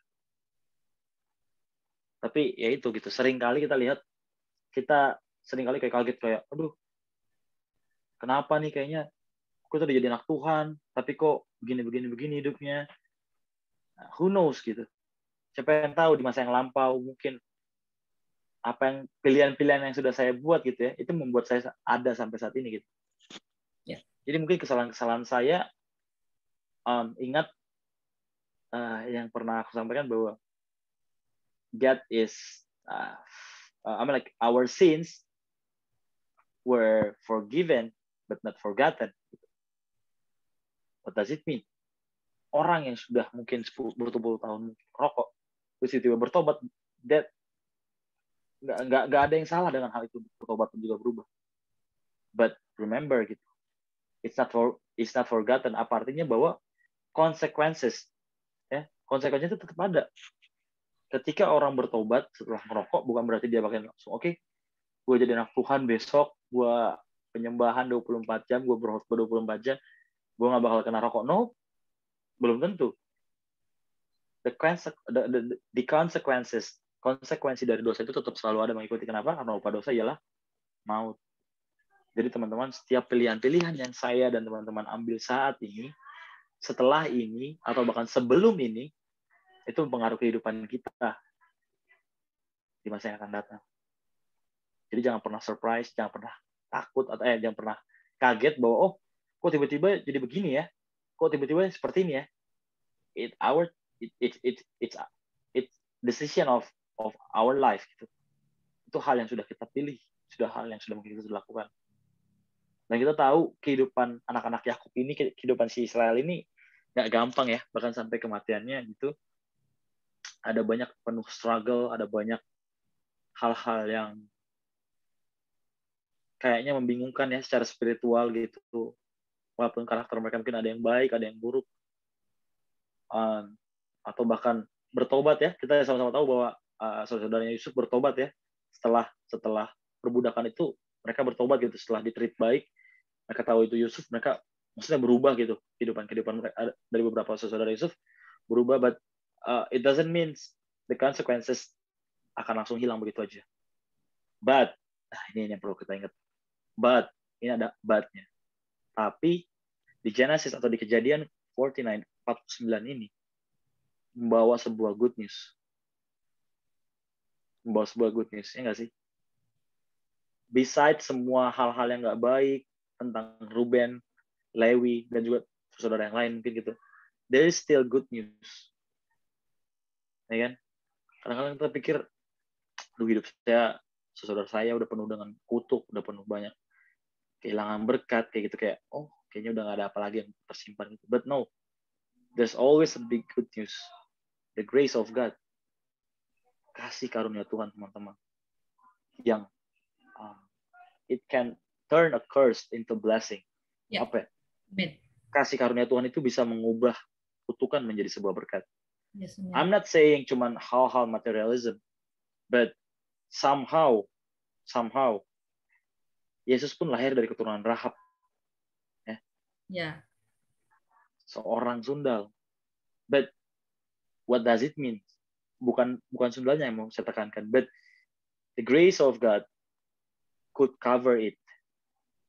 Bahkan menutupi semuanya itu. Gitu. There's always a big good news kalau kita datang sama Kristus. Dan sebaliknya, the opposite. There's always be a bad news setiap kali kita datang sama setan. He always cover it with the bad news. Oh, kalau kamu bikin ini, apa yang dibuat sama Hawa? Oh, kamu gak akan mati. Dia akan menutupi kebohongan dengan kebohongan lainnya. Bad news with other bad news yang terlihat seperti good news. But no, grace of God mungkin kelihatannya nggak baik, mungkin sakit untuk saya, but it can turn a curse into blessings, teman-teman semua. Suku Simon sama Lewi ya, tadi dikatakan mereka penuh dengan kekerasan, ya, beringas, dan itu kita sama-sama tahu pada akhirnya akan membawa influence yang nggak baik untuk suku-suku mereka di bangsa Israel nantinya. Tapi lihat di bagian Keluaran, pada akhirnya walaupun Simon sama Lewi ini nggak baik gitu, akhirnya dari suku Lewi lah dipilih untuk yang memimpin keimamatan. Ya. Itu salah satu contoh yang tadi aku sampaikan bahwa God can turn a curse into blessing, teman-teman. Dan aku mau sampaikan malam hari ini, saat ini, we have two choices today. Kita punya dua pilihan setiap hari, setiap detik. Kita mau pilih Tuhan atau setan, hanya ada dua pilihan. Nggak ada pilih tengah-tengah, nggak ada pilih abu-abu. No, there's no neutral side. Ingat aku pernah bilang nggak ada, there's no neutral side. Nggak pernah ada berdiri tengah-tengah. Saya nggak jahat-jahat banget, saya nggak baik-baik banget. No, there's only two choices, teman-teman. Untuk mengalahkan ya lingkungan kita yang penuh dengan dosa, atau ya udahlah, saya udah di mama saya, nenek moyang saya udah keturunan orang berdosa, saya memang lemah, saya nggak bisa, udahlah. Tapi kita punya pilihan, mau menyerah terhadap dosa-dosa kita atau kita mau lawan dengan pertolongan Roh Kudus tentunya untuk bisa melawan lingkungan kita ini. Dengan submit, dengan menyerahkan diri kita, setiap pilihan-pilihan kita, action kita kepada Roh Kudus. Karena cuma Roh Kudus, hanya Yesus saja yang could transform our character into the likeness of Jesus. Ya, ingat waktu kita zamannya SMP, SMA di Immanuel, beli gelang WWJD, what would Jesus do? Teman-teman, God can turn your good choices into good harvest. Dan itu efek sampingnya itu sampai eternal gitu. Ya. bukan cuma materialisme yang kalau kita lihat, oke, kayak kita kalau punya saham, punya reksadana, kita bisa lihat nih 3 tahun, 5 tahun ke depan efeknya berkali-kali lipat. But no, teman-teman, ketika kita ambil pilihan-pilihan setiap hari berjalan sama Yesus, dengar suara Roh Kudus, Tuhan akan ubah itu menjadi sebuah pilihan yang efek sampingnya itu eternal, keabadian sampai akhir, teman-teman. Jadi itu aja yang mau aku tekankan, bahwa ini aku ngomong untuk firman ini kepada aku secara pribadi, gimana bahwa seringkali aku menganggap diri aku ini ya udahlah, mau aku lemah ya udahlah. No, we have choices, teman-teman. 1 Yohanes 1 ayat 9, jika kita mengaku dosa kita, maka ia adalah setia dan adil. But apa syarat pertamanya? Kita harus submit ourselves, datang diri kita, mengaku dosa-dosa kita, ya kan? Dibilang apa? Jika kita mengaku dosa kita. Pertanyaannya, apakah saya sudah mengaku dosa-dosa saya? Atau saya masih mau meninggikan dagu saya, ya, di depan orang-orang? Saya mungkin sering Bible study, sering ke gereja, nggak pernah lihat orang mungkin keluar malam dan sebagainya, baik-baik aja. Datang sama Tuhan masih berani bilang, oh Tuhan, saya udah ikut Bible study sama Grow Bible study nih, setiap Jumat malam. No, teman-teman. We need humble heart, so He could transform our heart. Teman-teman jangan khawatir kalau saat ini masih, aduh, susah banget nih apa yang Sigel bilang. No, gue ngomong buat diri gue sendiri. Dan good news-nya adalah bahwa kita datang sama tukang transplantasi hati. Ya, Tuhan kita Yesus Kristus. Dia yang transplantasi hati. Kerjanya lebih hebat dari dokter. Dia akan bilang apa? Aku akan memberikan hati yang baru, dikatakan. Memberikan hati yang tak. Jadi itu sih. There's always be a good news instead of bad news gitu. Karena bad news sudah dulu ya, dari zaman Adam dan Hawa kita udah punya bad news. Itu aja. Terima kasih. Thank you, Stephen. Udah menjelaskan. Ocha, silakan.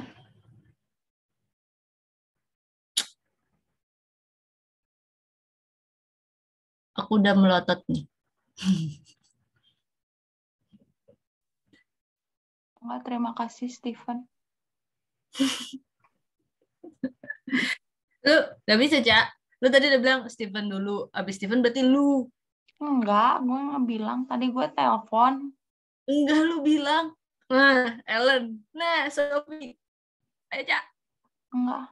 Say something. Gue takut banyak bicara, nanti masuk neraka gue. Gua dong, gue dari tadi ngomong terus dari awal baik. Sebel banget ya Allah. Ya, tadi. Yuk, ngomong. Tuh, Cak. Kita semua udah ngomong.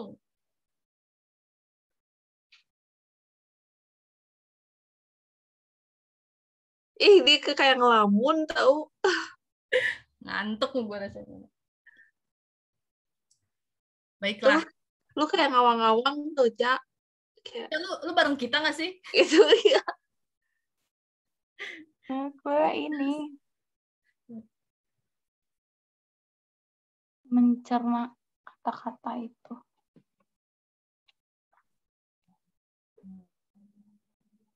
Ya udah, lanjut aja. Pertanyaannya, Ocha mencerna, kita kayaknya kayak udah oke. Kita mencerna nggak ya? Mencerna, nanti biasanya mau tidur baru kepikiran gitu. Ya, benar. Iya, poinnya tadi ya, bahwa walaupun tadi yang aku tangkap tuh, di kabar buruk pun tetap ada good news gitu, dan good news itu datangnya daripada Tuhan kita gitu, daripada Tuhan Yesus. Ya tadi yang contoh Lewi ya, walaupun dia di sini bad news banget gitu ya, mau ditinggal bapaknya meninggal, dikutuknya nggak enak banget, tapi dari keturunan Lewi ini itu dipilih menjadi imam gitu. Ada kasih karunia yang turun atas mereka gitu, sehingga mereka boleh diselamatkan dari kutuk dan justru dipilih menjadi orang yang melayani Tuhan gitu saat itu ya di bangsa Israel. Keren banget. Ya, betul, soal pilihan-pilihan juga tadi di sini Stephen. Benar banget ya. Kita harus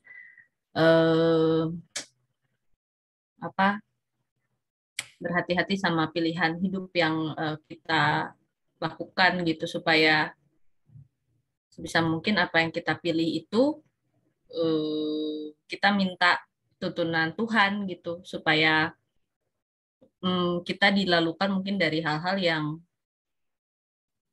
enak pun ngalamin hal yang gak enak juga kita dimampukan Tuhan untuk ngelewatin itu gitu, nggak menjadi terpuruk atau apapun, tapi bersama dengan Tuhan kita bisa lewatin lembah kekelaman. Kenapa jadi ke situ ya? Aku tidak tahu.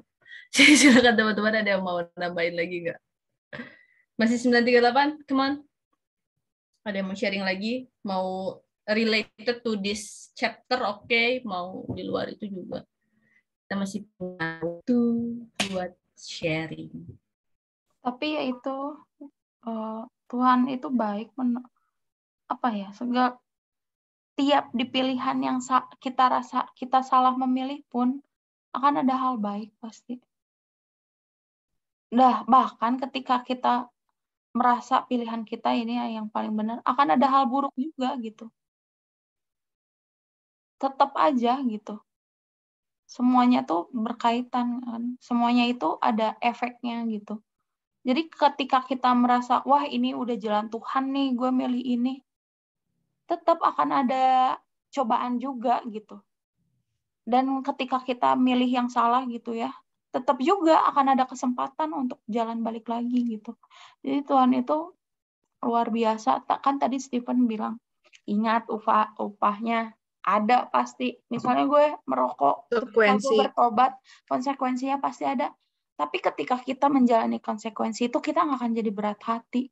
Nggak akan jadi, tau gini gue nggak usah tobat, nggak akan kayak gitu. Harusnya gitu. Karena kita bersuka cita gitu. Karena bersuka citanya bukan bukan jadi berberat hati. Kenapa? Karena kita sudah tahu, sudah menerima keselamatan itu. Jadi hal buruk yang terjadi pun akan menutupi sukacita yang kita dapatkan karena kita udah mengetahui keselamatan dan mendapat keselamatan itu gitu. Menurut yang aku pelajari gitu ya. Gitu. Jadi hal buruk pun akan terasa indah. Ya kayak Daniel tadi juga kan dibaca. Daniel dan teman-temannya, orang bilang dibakar, itu mereka itu hal yang mengerikan, hal yang perih gitu. Tapi itu hal menurut mata dunia ya. Tapi menurut mata mereka yang menjalani itu adalah sukacita, membuktikan kepada orang gitu. Bahwa Tuhan mereka hidup gitu. Dan ketika mereka mengalaminya, mereka nggak merasa terbakar, nggak merasa sakit, kena api, atau takut mau dimakan singa, enggak. Karena ada penyertaan Tuhan gitu. Jadi jangan jadikan itu tuh, pertobatan itu hal yang mengerikan ya. Gitu. Karena, udah ngelakuin kesalahan nih, gue siap-siap konsekuensinya ini, gue bakal sakit, gue akan begini, akan begitu. No, jangan takut akan hal itu. Kalau Tuhan memberkati kita semua untuk menerima keselamatan, Tuhan juga akan membantu kita ketika kita harus menerima konsekuensi dari dosa itu gitu. Akan selalu ada perlindungan Tuhan gitu sih, menurut gue ya. Wah, thank you banget. Gue juga soalnya dari omongan Stephen tadi yang nempel ke gue perkara konsekuensi. Iya, gue juga jadi, jujur gue banyak banget melakukan dosa, hingga saat sekarang pun banyak melakukan dosa. Tapi kalau sama dosa pertobatan itu dibayang-bayangi dengan konsekuensi, gue jadi mikir gak usah tobat aja gue. Karena akan mengerikan juga gitu. Tapi ya itu ternyata hal sukacitanya adalah ketika dalam badai sekalipun, maut sekalipun, Tuhan akan menjadikan itu damai sejahtera. Karena kita udah mendapatkan hal yang lebih priceless gitu. Kebahagiaan sejati. Jadi konsekuensi itu akan menjadi hal yang indah gitu. Meskipun mata dunia melihat itu berat, sulit, mengerikan gitu, tapi kita akan menjalaninya dengan sukacita. Gue yakin itu sih. Gue yakin Tuhan itu luar biasa gitu. Nggak akan membuat kita menderita karena dosa kita. Ya konsekuensinya tetap ada. Tapi ketika kita menjalani konsekuensi itu akan menjadi hal yang luar biasa yang justru menguatkan iman kita dan membuat kita bersyukur kita udah dipanggil kembali ke jalan Tuhan gitu. Itu sih. Sorry ya kalau gue kurang agree tadi dengan. Jadi mungkin maksudnya adalah mungkin untuk nge-elaborate gitu ya. Jadi jangan terlalu terintimidasi dengan konsekuensi itu tadi gitu ya. Melainkan konsekuensi itu kan memang maksudnya segala sesuatu dalam hidup kita kan memang pasti ada akibatnya kan, ada akibat yang menyertai. Tapi dalam hal pertobatan bersama dengan Tuhan, mari yakini bersama-sama bahwa ketika kita mau mengarahkan hati kita kepada kebenaran Tuhan, Tuhan sendiri yang akan memampukan kita gitu melewati itu semua. Jadi kita nggak akan sendirian melewati kepayahan atau konsekuensi yang berat itu bagi daging kita. Tapi ketika kita datang sama Tuhan, Tuhan, Engkau mengetahui bahwa aku lemah. Tadi yang di-mention ya ayatnya di Yohanes, mengakui kelemahan kita, kesalahan kita, maka Allah sendiri yang akan menolong kita gitu untuk bisa melepaskan diri dari dosa itu dan masuk dalam pertobatan yang sejati gitu. Aku juga percaya itu. Setia dan adil. Tuhan itu setia dan adil kan. Setia dan adil. Dalam keadilannya dia tetap setia loh nemenin kita gitu. Ya, dalam keadilannya dia tetap setia. Betul. Jadi keadilannya itu yang mungkin tadi yang disebut adalah muatan konsekuensi, tapi di konsekuensi itu pun Tuhan ada bersama-sama dengan kita gitu. Tuhan nggak yang mengetes kekuatanmu sampai mana, dia bukan pendakwa yang gitu kan, tapi Tuhan bareng sama kita. Toh ada juga kan ayat yang bilang bahwa Tuhan juga mengetahui kelemahan-kelemahan kita sebagai manusia gitu. Merasakan apa mengetahui ya? Merasakan juga, kan dia jadi manusia juga. Jadi memang mungkin untuk elaboratnya ke situ kali supaya kita nggak di pilihan-pilihan hidup yang mungkin kita semua pasti ada lah momen-momen salah dalam hidup gitu ya. Tapi jangan terintimidasi di situ gitu, melainkan bahwa kita percaya kalau kasih karunia Tuhan itu cukup buat kita gitu untuk kita bangkit dari konsekuensi dosa. Gitu nggak sih bahasanya? Bangkit dari konsekuensi dosa. Gitu. Ya, percaya bahwa selalu ada kabar baik di dalam kehidupan kita karena kasih karunia Tuhan. Tuhan masih kasih kita hidup sampai sekarang. Masih ada kesempatan yang Tuhan kasih gitu untuk kita datang sama Tuhan, kita menyerahkan hidup kita sama Tuhan dan percaya bahwa Tuhan sayang kita, Tuhan bersama-sama dengan kita. Gitu. Ada lagi mau nambahin teman-teman? Silakan. Menarik. Jadi diingetin lagi kasih karunia Tuhan. Konsekuensi itu kan ada dua, bukan cuma nggak bagus aja. Ya. Baik pun tetap konsekuensi loh. Kebaikan. Jadi gini, konsekuensi itu efek samping kayak lu ujian. Ini Tuhan kasih kayak contohnya jangan ngomong ujian, kayak ujian nih SD naik SMP gitu. Konsekuensi gitu. Kita belajar, nilainya bagus, gitu lulus. Belajarnya dikit, lulus tapi nilainya pas-pasan. Nggak belajar ya tetap mungkin nggak lulus gitu. Ke paket C. Nah paket C itulah grace of God itu gitu. Ilustrasinya kayak gitu. Jadi Tuhan tetap selalu buat cara supaya tetap bisa naik lulus. Paham nggak? Jadi itu. Jadi environment-nya Tuhan nggak pernah, maksudnya dari awal pun Tuhan rencananya baik buat dunia ini. Ya. Nggak ada. Kita harus agree sama itu ya gitu. Maksudnya kita nggak ada. Tuhan tahu udah kalau ada dosa dari awal. Tapi setelah ada dosa itu pun Tuhan bikin GPS namanya, God's Plan Salvation. Jadi rencana keselamatan Tuhan. Itulah menurut aku itulah paket C tadi gitu. Itulah paket C tadi gitu. Agree.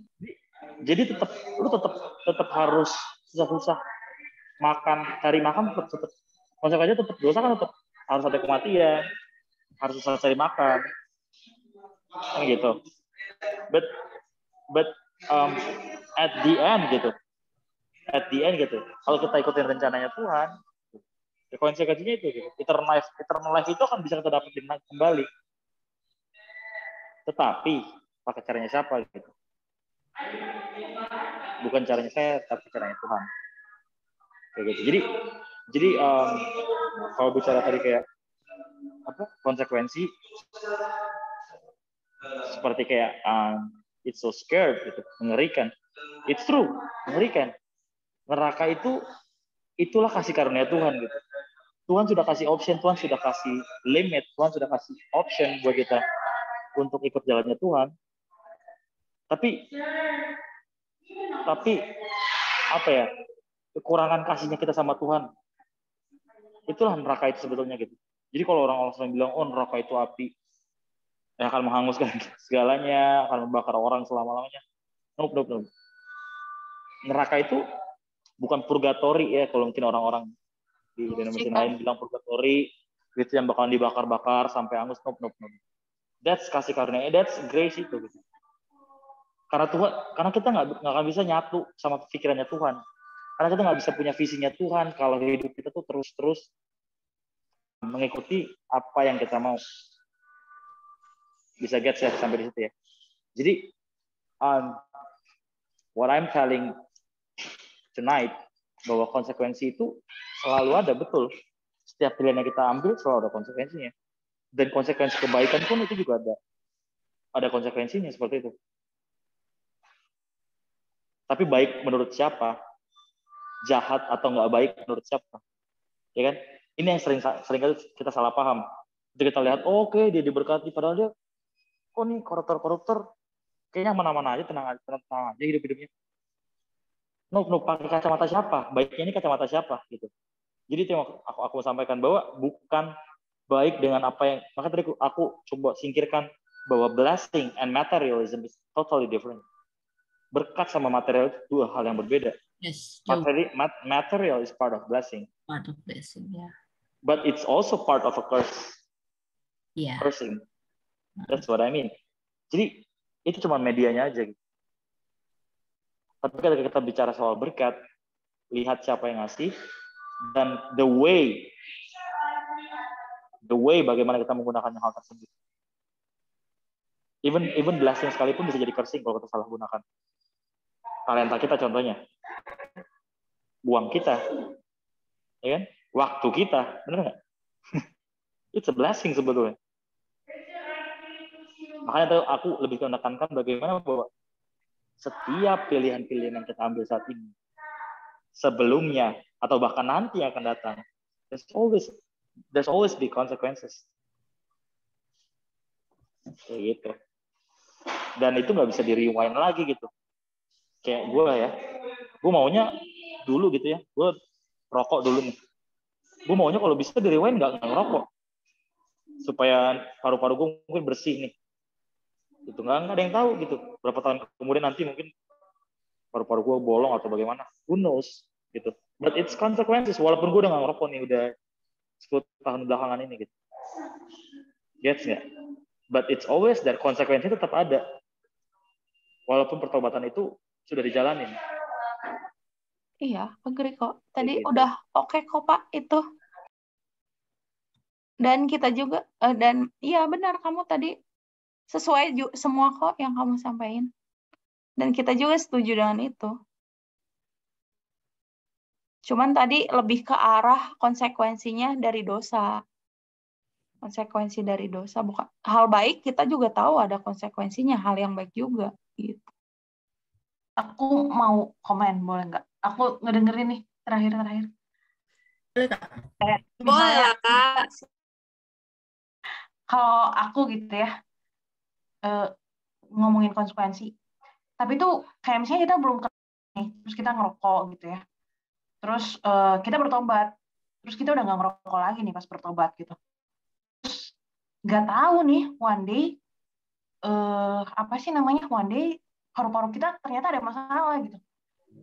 Kenapa kita harus memikirkan hal yang buruk yang Tuhan bakalan kerjain atas apa yang kita lakukan di masa kita tidak mengenal Tuhan gitu. Maksud aku tuh, tapi Tuhan juga bisa bikin kesalahan kita yang masa lampau itu ditutupin semua sama darah Yesus jadi sembuh, paru-parunya tetap bersih gitu. I mean tuh enggak juga gitu. Maksudnya kasih karunia, apalagi kita ngelakuin semuanya itu sebelum kita kenal sama Tuhan gitu. Kasih karunia Tuhan tuh besar pisan gitu.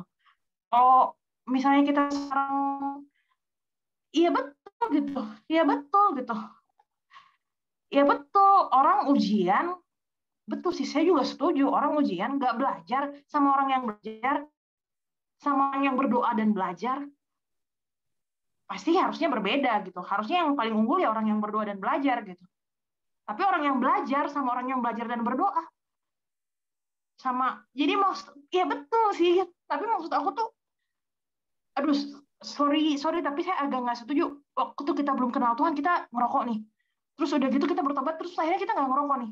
Terus kok kenapa kita memikirkan, maksudnya kok kita kayak agak suzon gitu sama Tuhan ya?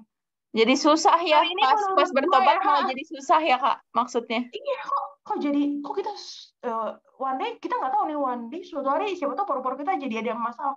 Kok gitu. Maksudnya kasih karunia Tuhan tuh terlalu besar gitu. Darahnya Tuhan tuh terlalu besar gitu buat kita gitu.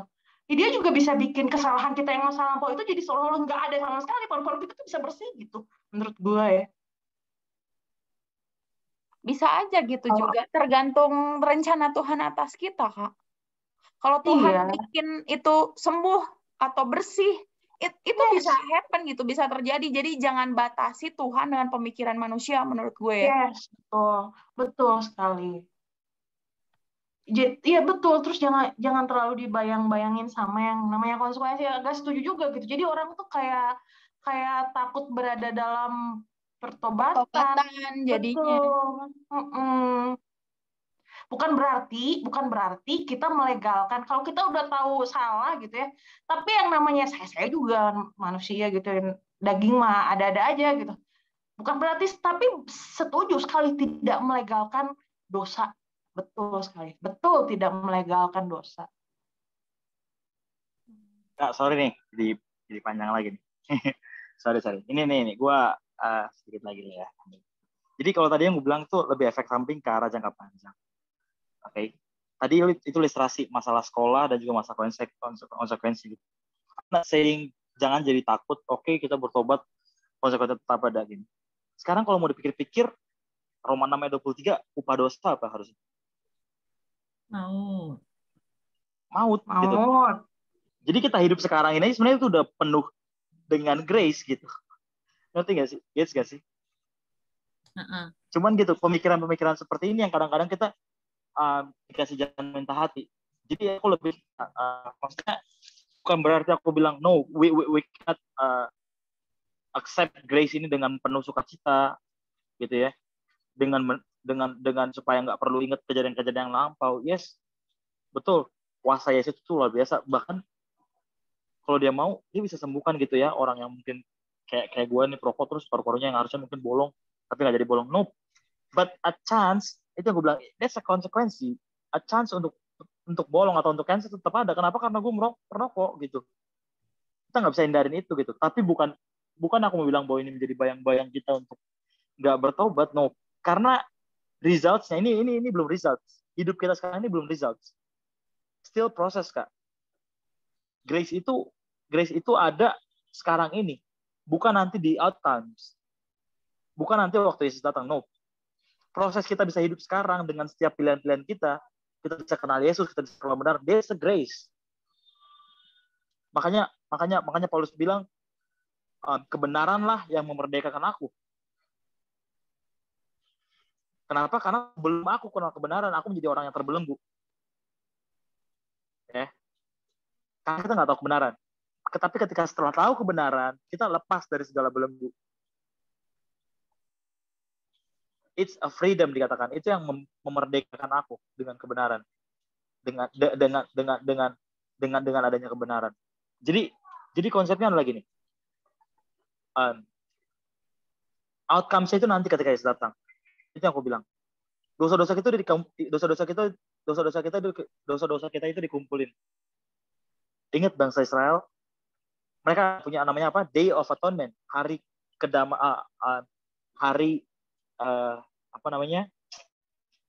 Day of Atonement, hari pendamaian. Oke. Jadi mereka datang sama Yesus setiap hari bawa dosa, benar nggak? Datang sama imam bawa domba. Oke.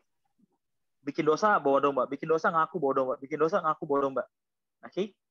Dimaafin nggak? Dimaafin kan? Makanya mereka nggak langsung mati ketika bikin dosa. Tapi harus ada yang mati, betul nggak? Siapa yang mati? Domba. Di bawah imam. Tapi apa yang imam lakukan? Dia percikin darah domba itu di tirai yang akan dibersihkan 1 kali 1 tahun. Di hari pendamaian, hari Grafira, Day of Atonement. Dan itulah saat di mana orang-orang Israel harus benar-benar mengaku. 1 Yohanes 1 ayat 9 tadi. Dosa-dosa yang udah mereka buat sebelum-sebelumnya. Masih ada kemungkinan bahwa kalau mereka nggak datang sama Tuhan, dengan hati yang penuh hancur, yang sungguh-sungguh. Kalau imamnya nggak keluar dari pendamaian, imam besarnya itu nggak keluar dari bait suci, artinya dosa mereka nggak diampuni. Dan mereka semua harus apa artinya? Dibinasakan kalau bahasa Indonesia. Dan hal yang sama juga terjadi, ilustrasi yang sama juga terjadi sama kita saat ini. Day of Atonement itu nanti datang, gitu. Ketika imam besar kita Yesus akan keluar dari bilik yang suci, ya akan datang lagi kembali ke dunia. Itu udah nggak ada lagi waktu kita untuk datang sama Yesus, udah nggak ada lagi gitu. Setiap pilihan-pilihan kita cuma udah 2 penentuannya. Sebelum Yesus datang itu cuma ada 2 penentuannya. Apakah kita akan masuk orang-orang yang diselamatkan, umat-umat Tuhan yang diselamatkan, atau umat-umat Tuhan yang nggak diselamatkan. Jadi yang aku bilang konsekuensi itu outcomes-nya sebetulnya gitu. Walaupun secara fisik mungkin ada juga konsekuensinya. Tapi bisa juga nggak dapetin gitu. Tapi grace itu adalah proses yang saat ini kita terima, gitu. Cuma-cuma kita dapat, tapi bukan berarti itu nggak berharga. Itu akan jadi nggak berharga ketika kita sia-siakan, dan pada akhirnya nanti Yesus yang dengan sedih juga harus bilang minta maaf. Stephen, kamu nggak bisa sama-sama lagi sama aku. You have given a chance, you have given a grace, but you didn't take it, you didn't accept it. Kamu nggak bergunakan itu dengan sebaik-baiknya. Jadi gini, gue nggak lulus paket C ya. Gue nggak lulus ujian SD ke SMP. Oke, nggak lulus gimana nih? Guru gue, Pak Guru kasih jalan. Jalannya apa? Paket C. Oke, saya kasih kamu kesempatan untuk review 6 bulan. Setelah itu kamu bisa masuk ke SMP. Itulah kesempatan kedua untuk ambil paket C, betul nggak? Tapi di kesempatan kedua ini gue juga tetap main-main. Melang-lang buana ke sana ke sini. Gue berpikir bahwa nanti bakalan ada paket D. Pak Guru bakal kasih kesempatan lagi. No. Itu posisi kita saat ini.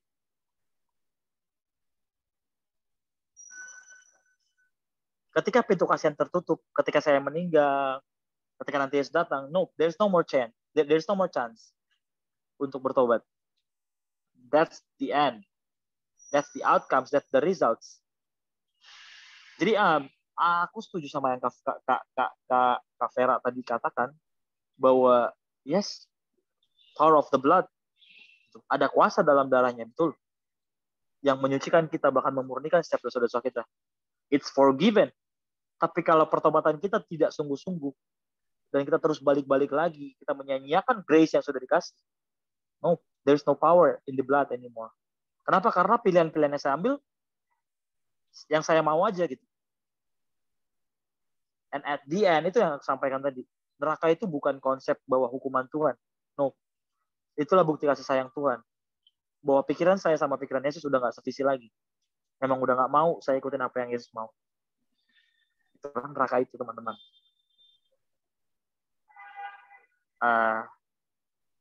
Semoga jelas gitu ya, apa yang aku coba ekspresikan. But inilah hal yang aku dapatkan gitu ya, dengan segala kebobrokan karakter aku gitu, yang aku pikir bahwa there's no more chance gitu ya, there's no more chance. Apalagi kalau tahu ya anak-anak punk, anak-anak rebel ya, mereka pikir tuh kayak udah hidup ini YOLO, you only live once, just enjoy it gitu. Lagi gitu. Kenapa konsep yang mereka pikir apa? Karena there is no more eternal life. Gak ada lagi hidup setelah hidup kita ini saat ini. Gak ada Tuhan, gak ada setan. Just enjoy your life. Tapi puji Tuhan dengan adanya grace ini, itulah yang memerdekakan saya. Memerdekakan aku gitu.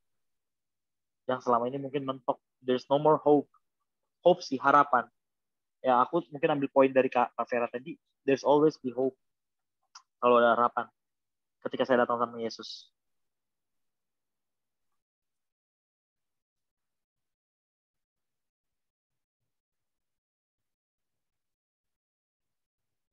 Ya, Tuhan kita Tuhan yang selalu memberikan kesempatan buat anak-anaknya. Aku percaya gitu. Jadi selama kita masih diberikan nafas, teman-teman, maksudnya ada kesempatan yang Tuhan kasih karunia, yang Tuhan berikan, yang Tuhan limpahkan begitu besar untuk kita datang sama Tuhan.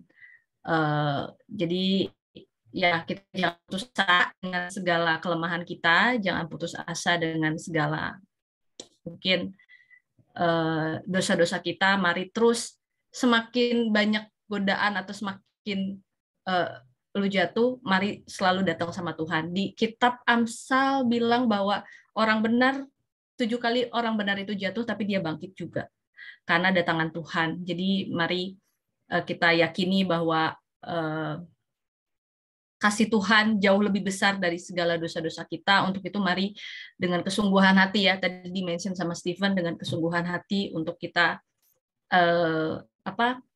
membawa hidup kita sepenuhnya kepada Tuhan gitu, percaya bahwa Tuhan yang akan memampukan kita untuk kita bisa merdeka dari segala belenggu atau dosa-dosa yang mungkin mengikat kita. Aku percaya itu. Aku berharap kita berdoa bersama-sama, kuat kuasa Roh Kudus yang memampukan kita semua untuk bangkit bersama dengan Tuhan.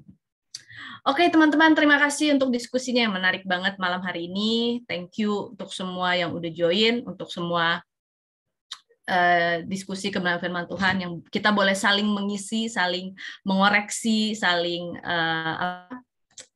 mengingatkan dan lain sebagainya. Itu bagus banget. Ya itulah, that's why we are here gitu ya, untuk saling bertumbuh, untuk sama-sama belajar kebenaran Tuhan bareng-bareng gitu. Puji Tuhan. Bersyukur untuk malam hari ini. Kita akan tutup sesi kita Bible study kita malam hari ini. Kita mau masuk dalam doa. Mari tiba-tiba dapat hal yang baru. Puji Tuhan Ellen. Maaf ya, kalau tadi leadernya juga mungkin bingung. Puji Tuhan. Semoga kita semua diberkati ya malam hari ini. Oke, kita akan masuk ke sesi doa. Terkoko ada.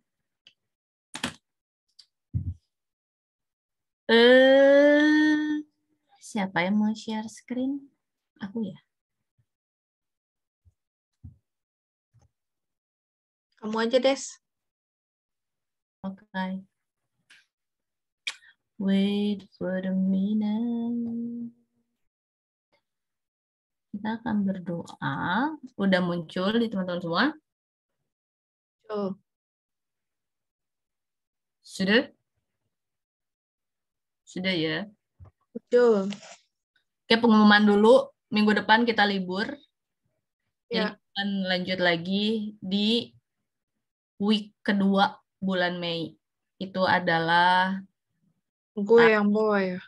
Tanggal 13 ya guys. Tanggal 13 Mei kita ketemu lagi, nanti mungkin akan di reminder di grup. yang akan dibawakan oleh Ellen as leader dan Steven as MC. Kita akan masuk ke jurnal doa. Silakan bagi teman-teman yang ada yang mau didoakan. Sekarang itu nanti mau pulang tanggal 1, semoga tidak macet. sekarang tanggal 29 April 2022. Pulang ke Bandung tanggal 1 Mei. Tidak macet. Desi. Ada lagi Lan? Sorry. Udah. Oh ini. Bersyukur. Kerja udah keterima. Makasih ya Tuhan doanya. Jadi deh, gue pulang kampung nih. Yeay. Ke Bandung. Ya. Sesuai yang dirindukan ya Len, yang diinginkan kerja di Bandung. Dekat sama keluarga. Iya. Dan puji Tuhan dapat kerjaannya juga yang benar-benar sesuai. Pas angkanya sesuai yang gue minta. Dan ya, yang Tuhan itu luar biasa. Puji Tuhan. Nanti Juni ya Len ya startnya ya. Iya Juni. Oke, aku bersyukur untuk UTS dan nilai yang baik. Lalu berdoa supaya internal auditnya offline. Biar nggak ada yang datang. Ini serius aku minta spesifiknya rempong gitu kalau misalnya internal audit pakai datang segala harus dijemput, harusnya offline aja. Offline aja yuk, offline. Bisa offline. Kenapa harus offline? Lu nggak datang gimana maksudnya? Enggak, jadi si internal auditor aku namanya Jack Liu. Dia tuh masih galau. Should I go to Indonesia or not gitu. Karena Hong Kong tuh kan sekarang lagi tinggi-tingginya. Nggak tahu lah, mungkin dia malas ribet. Terus kita juga kan informasiin kalau lu datang, itu nanti arus baliknya Idul Fitri. Karena dia kan jadwalnya itu tanggal 9 kan. Kita kompor-komporin gitu guys. Iya nggak datang. Berarti online meren. Kalau offline datang dong. Offline dia datang dong. Online. Maaf. Iya biar online. Kayak gue agak kenapa online tapi offline tapi jangan datang, gimana? Tidak sinkron. Online biar dia nggak datang. Ragu. Iya bener. Ada lagi yang mau didoain? Steven ada. Steven masih ya, tenggorokannya masih bariton. Bariton. Bas. Gitu.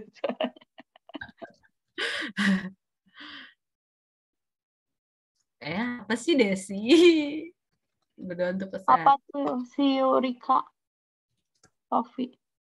Disembuhkan. Sofi nih bersyukur katanya apa yang 1 bulan lalu sempat kucurhatin di sini udah terjawab. Kenyataan yang terjadi emang gak enak, tapi aku lega udah tahu jawabannya sehingga bisa ambil keputusan. Tuhan ya Sof. Bersyukur untuk pergumulan Sofi yang sudah diberi jawaban oleh Tuhan.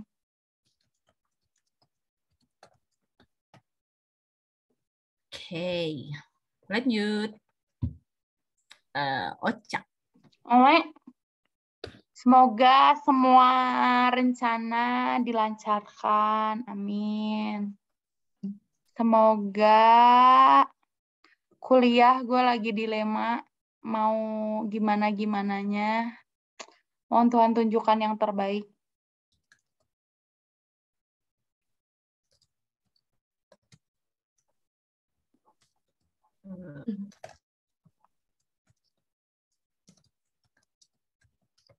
Kamu di mana sih? Jakarta? Iya, di Jakarta. Ketemu kali, kita bisa kali Ca. Ayo bisa. Gue lagi bingung lah jadwal-jadwal ketemu lagi pusing. Ya, tapi kayaknya nanti deh, Sof. Iya deh. Taran-taran. Karena ini kita momen full time. Betul. Tapi bulan Mei ada 2 kali tanggal merah. Oh iya. Ya. Berapa lagi ada? Kita aja malah Tanggal nggak tahu. 15 sama 26 kok nggak salah deh. Terus gue ada libur-libur. Karena tiap hari berasa libur gue. Iya, jadi siapa-siapa kayak nggak kerja, gue bingung.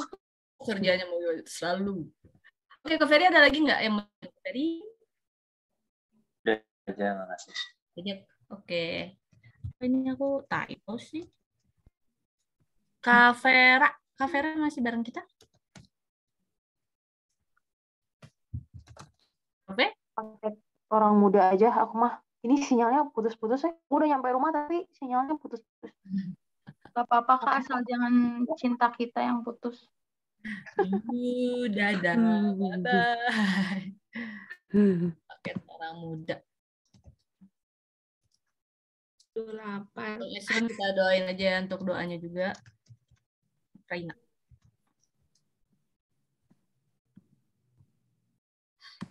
Ini Mbak maunya mau kemana sih Mbak? Nah.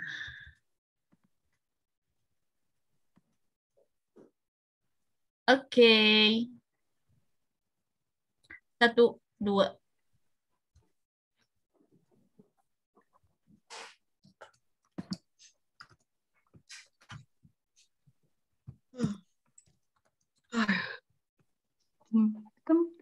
Apa? Jadi kita kenapa? Wap, gede banget. 1, 2, 3, 4, 5, 6, 7, 8. Ada yang mau berdoa? Gue 1 sampai 4. 1 sampai 4. 1, 2, 3, 4. 4 terakhir. Sampai dari, Sofi. Ya, Ocha dari Ellen sampai Sofi. Terus yang keduanya siapa yang bisa berdoa?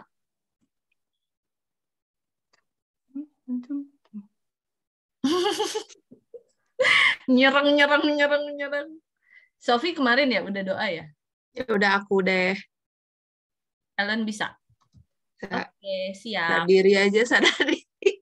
Tadi juga aku mau nunjuk Ellen. Ya kan, soalnya udah. Kode mata. Oke, mari kita berdoa teman-teman. Mari kita berdoa. Tuhan Yesus, Bapa yang luar biasa, terima kasih untuk hal-hal yang Kau berikan di dalam kehidupan kami ya Bapa. Kami bersyukur pada hari Jumat ini kami dapat bersama-sama kembali mempelajari firman-Mu. Kami bersyukur untuk hal-hal yang kami sebelumnya tidak pahami. Engkau membantu kami dengan Roh Kudus-Mu memberikan jawaban-jawaban dalam kebingungan kami. Bapa, bantu kami untuk benar-benar bertobat. Bantu kami untuk benar-benar menjalani kehidupan kami sesuai dengan kehendak-Mu. Setiap langkah kami mau serahkan ke dalam tangan-Mu ya Bapa. Dan ajari kami juga untuk dapat menyebarkan kebenaran-Mu ini kepada orang-orang lain yang ada di sekeliling kami, yang Engkau tunjukkan kepada kami ya Bapa. Sehingga boleh kebenaran-Mu ini tidak hanya menjadi pengetahuan buat kami, tapi dapat menjadi kabar sukacita buat orang-orang lain juga. Kami rindukan kedatangan-Mu yang segera. Bantu kami agar kami mendapat bagian ya Bapa di dalam kerajaan surga. Tuhan Yesus, kami kalau dengan kekuatan kami sendiri, kami tidak dapat melakukan apapun. Kami tidak dapat mencapai apapun.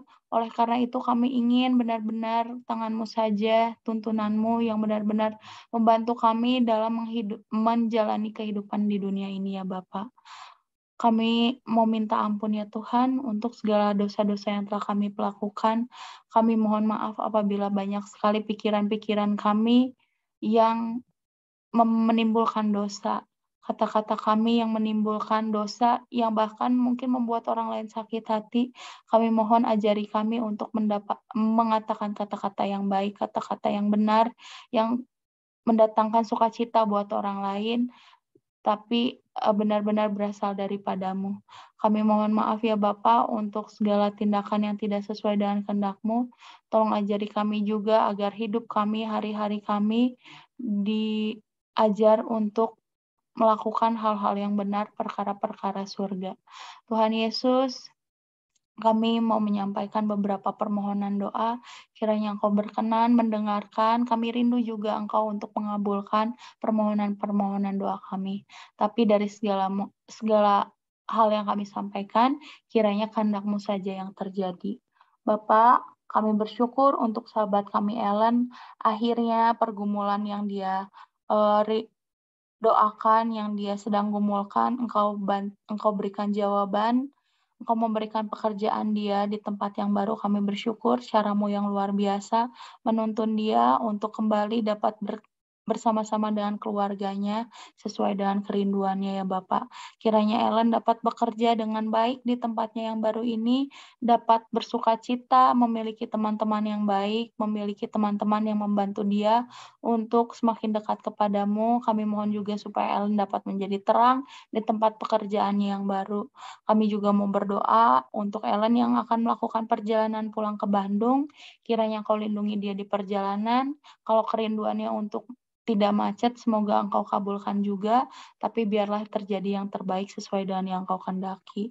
Berkati juga keluarga yang dia temui, semoga dalam keadaan yang sehat, bersukacita untuk kedatangan Ellen. Kami juga bersyukur untuk UTS dari Desi yang Engkau telah berkati, dia sudah belajar, sudah berusaha melakukan yang terbaik. Kami bersukacita juga karena dia mendapatkan nilai-nilai yang terbaik. Kami juga berdoa untuk internal audit yang akan dilakukan. Semoga persiapannya dapat berjalan dengan lancar dan dimohon juga untuk audit internal ini dilakukan secara online ya Bapak, sehingga kami rindukan juga segala sesuatunya dapat berjalan dengan lancar. Kami juga mau berdoa untuk kesehatan sahabat kami Stephen. Kami mohon kiranya Engkau menyembuhkan tenggorokannya yang sedang sakit, kiranya dia dapat diberikan kebijaksanaan untuk mengatur obat ataupun makanan yang harus dia konsumsi dan membantu dia untuk menjaga pola makannya atau istirahatnya ataupun memanage waktu dengan baik supaya dia dapat pulih kembali ya Tuhan. Kami juga berdoa untuk Sophie. Kami bersyukur untuk pergumulan yang dia sedang hadapi, yang akhirnya dia mendapatkan jawabannya sesuai dengan tuntunan-Mu. Kami bersukacita juga kalau Sophie boleh diberikan kekuatan untuk melalui hal-hal ini ya Bapak. Kami berdoa supaya kami dapat tetap menjadi teman-teman yang baik buat Sophie, sahabat yang baik yang dapat menguatkan dia di dalam imannya ya Bapak, untuk mempercayakan kepadamu sepenuhnya kehidupannya. Kami mohon segala pergumulan dari kehidupannya ini, kiranya dia mau berbagi kalau dia percaya kepada kami, dan yang terutama supaya dia berbagi kepadamu saja ya Bapak. Terima kasih ya Bapak, doa ini akan dilanjutkan oleh teman kami Ellen. Ya Bapak, malam hari ini kami juga mau berdoa untuk OCA Tuhan, untuk semua rencana persiapan yang akan dilakukan oleh OCA. Tuhan tolong berkati semuanya supaya dapat berjalan dengan lancar dan dengan sesuai kehendak-Mu saja. Berkati setiap keputusan-keputusan yang akan dia buat Tuhan untuk kedepannya. Kami mohon semoga segala sesuatunya itu sudah sesuai dengan kehendak-Mu saja Tuhan, dan yang terbaik untuk semua pihak Tuhan. Tuhan Yesus, kami juga mau berdoa supaya perkuliahan OCA, Tuhan tolong tunjukkan jalan yang terbaik Tuhan. Apapun keputusannya nanti, semoga ini juga pergumulan OCA tentang ini juga semoga yang terbaik untuk OCA. Tuhan Yesus, kami mau berdoa juga buat kesehatan papanya Koferi dan juga keluarganya Koferi. Tuhan lindungi, Tuhan berikan kesembuhan bagi yang sakit Tuhan, dan juga untuk dimensianya papanya Koferi, semoga yang terbaik untuk keluarganya Koferi. Tuhan Yesus, kami juga mau berdoa untuk perang yang sedang terjadi Tuhan antara Rusia dan Ukraina. Bapak berkati, semoga menemukan jalan tengah Tuhan, menemukan perdamaian Tuhan, apapun itu. Tuhan berkati bangsa-bangsa dan juga korban-korban perang Tuhan, terutama yang sekarang mungkin sedang dalam pengungsian. Bapak lindungi, Bapak berikan penghiburan atas hati mereka yang mungkin yang bersedih. Tuhan Yesus, kami juga mau berdoa untuk kami semua di sini Tuhan yang merindukan akan pasangan hidup Tuhan, akan jodoh Tuhan. Tuhan, kami mau percaya Engkau sudah mempersiapkan seseorang Tuhan di luar sana bagi kami masing-masing di sini yang terbaik Tuhan. Kami mau bersabar Tuhan, menunggu hanya waktu yang terbaik dari Engkau saja. Kami juga mau berdoa untuk setiap pekerjaan dan juga perkuliahan, kesehatan kami Tuhan, dan juga semoga Grow Bible Study ini kami bisa semakin bertumbuh setiap harinya Tuhan, dan juga semoga kami tetap dikuatkan dalam kondisi pandemi COVID ini Tuhan, supaya kami senantiasa diberkati dan juga sehat Tuhan, dan bisa terhindar dari COVID-19 ini. Tuhan Yesus, doa yang jauh dari sempurna ini Tuhan, kami sampaikan hanya kepada-Mu saja. Dalam nama-Mu kami sudah berdoa dan mengucap syukur. Amin. Amin. Amin. Thank you. Thank you. Mari kita take a picture. Mari kita foto. Aku pengen pakai filter dong, bentar. Oh iya. Kali-kali enggak ya? Kali-kali. Kenapa sih si Ocha? Iya, ada doggy.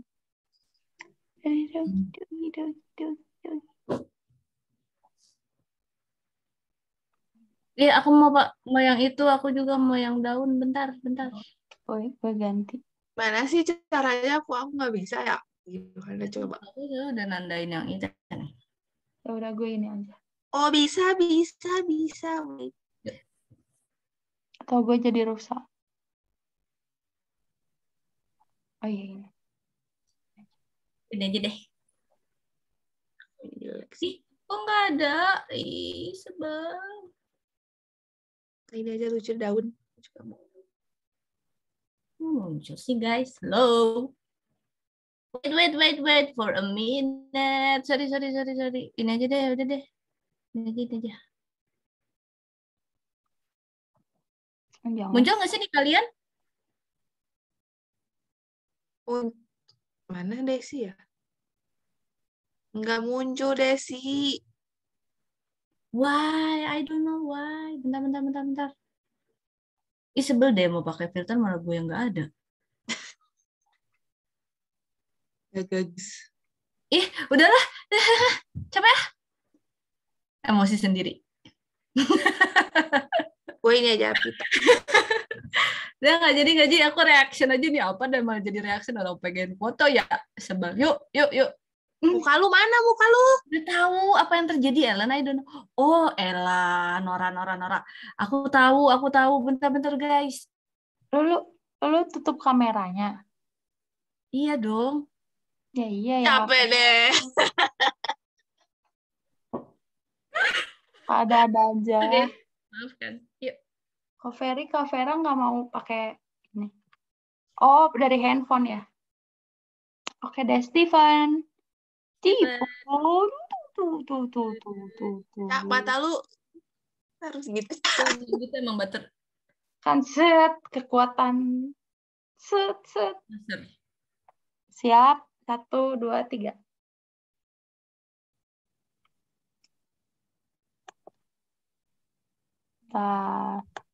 Bible. Sekalian lagi. Tunggu, kok muka gue kelihatan cara sekali ya? Nah gini, gue coba pakai kacamata. Ya, gue juga mau pakai kacamata. Gitu. Kayak tongkrongan kami. Bukan tongkrongan. Pecundang. Kami siap. Siap. Yuk. 1, 2, 3. Oke. Gak bisa, mau buka Judas. Kayak Seri. Kami. Aku Jamet. duluan ya. Udah, berarti Ellen ya, next. 2 Ya. minggu lagi. Yo.